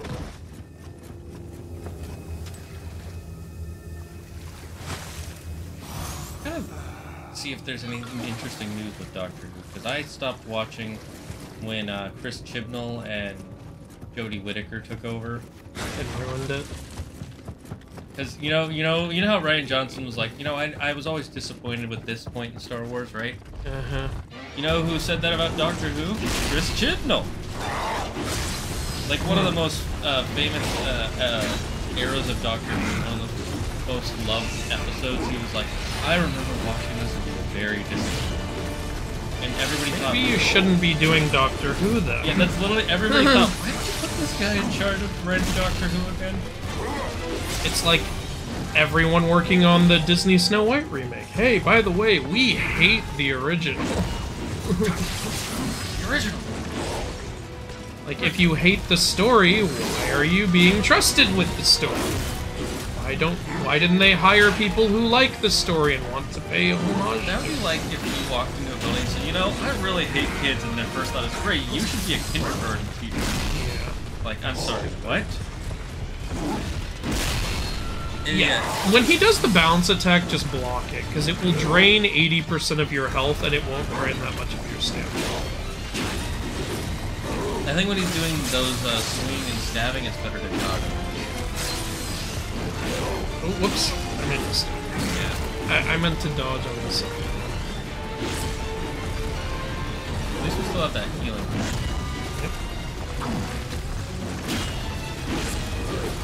That's a slice of pudding.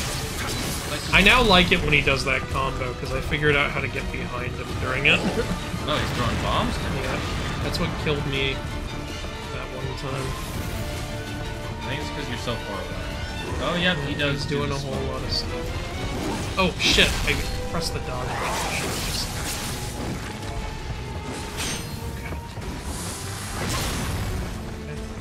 I don't have the healing factor anymore, and now I'm on fire, and now there's another fucking firework on me.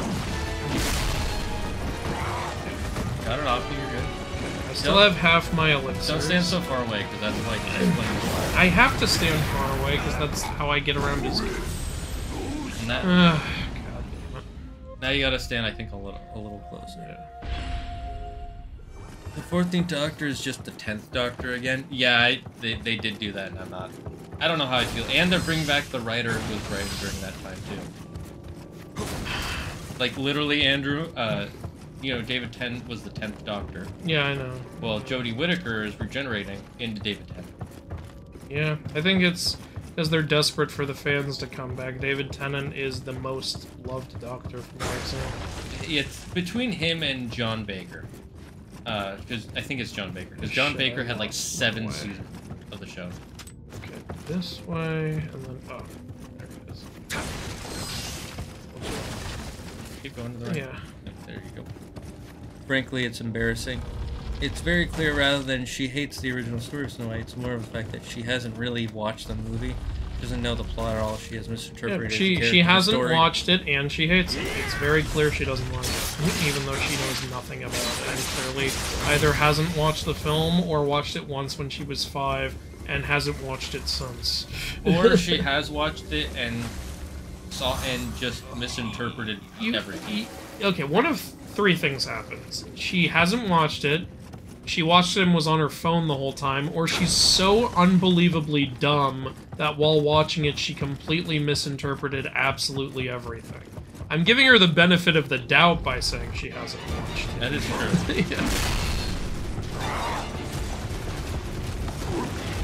Because if she has watched it and was paying attention, she is really, really stupid. But I'm going to assume that's not the case. Thank you.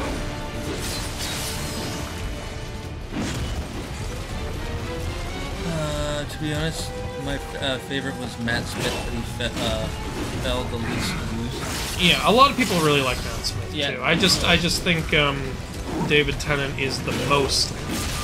He definitely is, because David Tennant, he out of the modern era. People really love him because he was the most human of all the Doctors.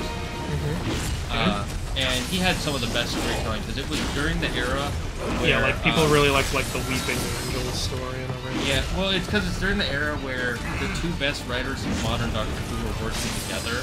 Because it was Russell T. Davies, who was the guy who rebooted Doctor Who in 2005. I feel bad for, what's his name, Peter something? Peter Capaldi. Yeah, like, because I know he was a huge fan. He got stuck with some of the worst writing. Yeah, it's because, well, like I said, there was, what's his name? Remarkable. Russell T. Davies, and then the other... Oh shit, I'm close! I'm halfway there! Whoop. Oh shit! Oh shit! No! Give me infinite stamina! Go, go, go! Holy shit, holy shit! No, he's trying to hit me with his pipe! I did it! Let's go! Yes! Yes! Well done. Oh, I'm so glad that's done. Oh, he was training us. He said, well done, that was a good way to pass the time. That's, of course, that's what a loser would say. Because he's the giant. Yeah, yeah, it's, you're trying to be a good sport now that you've lost. You know, sometimes when you lose to him, he goes, ribbit. That's pretty funny. Yeah. We look like Darth Vader. It's no wonder he was inspired by a samurai. Wait, he's your son? I don't know if he means... Okay, so now we get to learn frog magic, right? Frog magic? Get to be the next Jiraiya? Where's Naruto? Oh, maybe he was his father and got turned into a yokai. Maybe. So, why was he wasting all of our time? Why didn't he fight alongside us, huh? How cool would it have been to have a giant frog fighting alongside Yeah, us? or we get a frog spirit power. Unlockable companion giant frog. What were we talking about right before that? Peter Capaldi, Doctor Who Right, yeah. writers. So anyway, so yeah, like Russell T Davies was a great head of the writing because he really knew how to make connected stories per season that were really, that were just really character driven. And then, what's his name? Stephen Moffat knew how to make really unique stories. Like he was the guy who created and wrote the episode for Weeping Angels. And so when Russell T Davies left, Stephen Moffat became the head. And after the first 2 seasons, he kind of burned out, and you could tell around his 3rd season he didn't really know what to do with the character anymore. I think this is a good place to wrap up. And then they had him keep writing for 3 more seasons. So he was super burned out by that point, and he was writing for 3 more seasons while burned out, and that's why Peter Capaldi has one of the best episodes in the series, though, with Heaven Sent. It is a great episode. So you want to? Yeah, I think that's a good place to stop, right? It's 6:27. We just beat a boss. That took quite a while. We did 1 level in this whole stream. Hey, it's more than 0.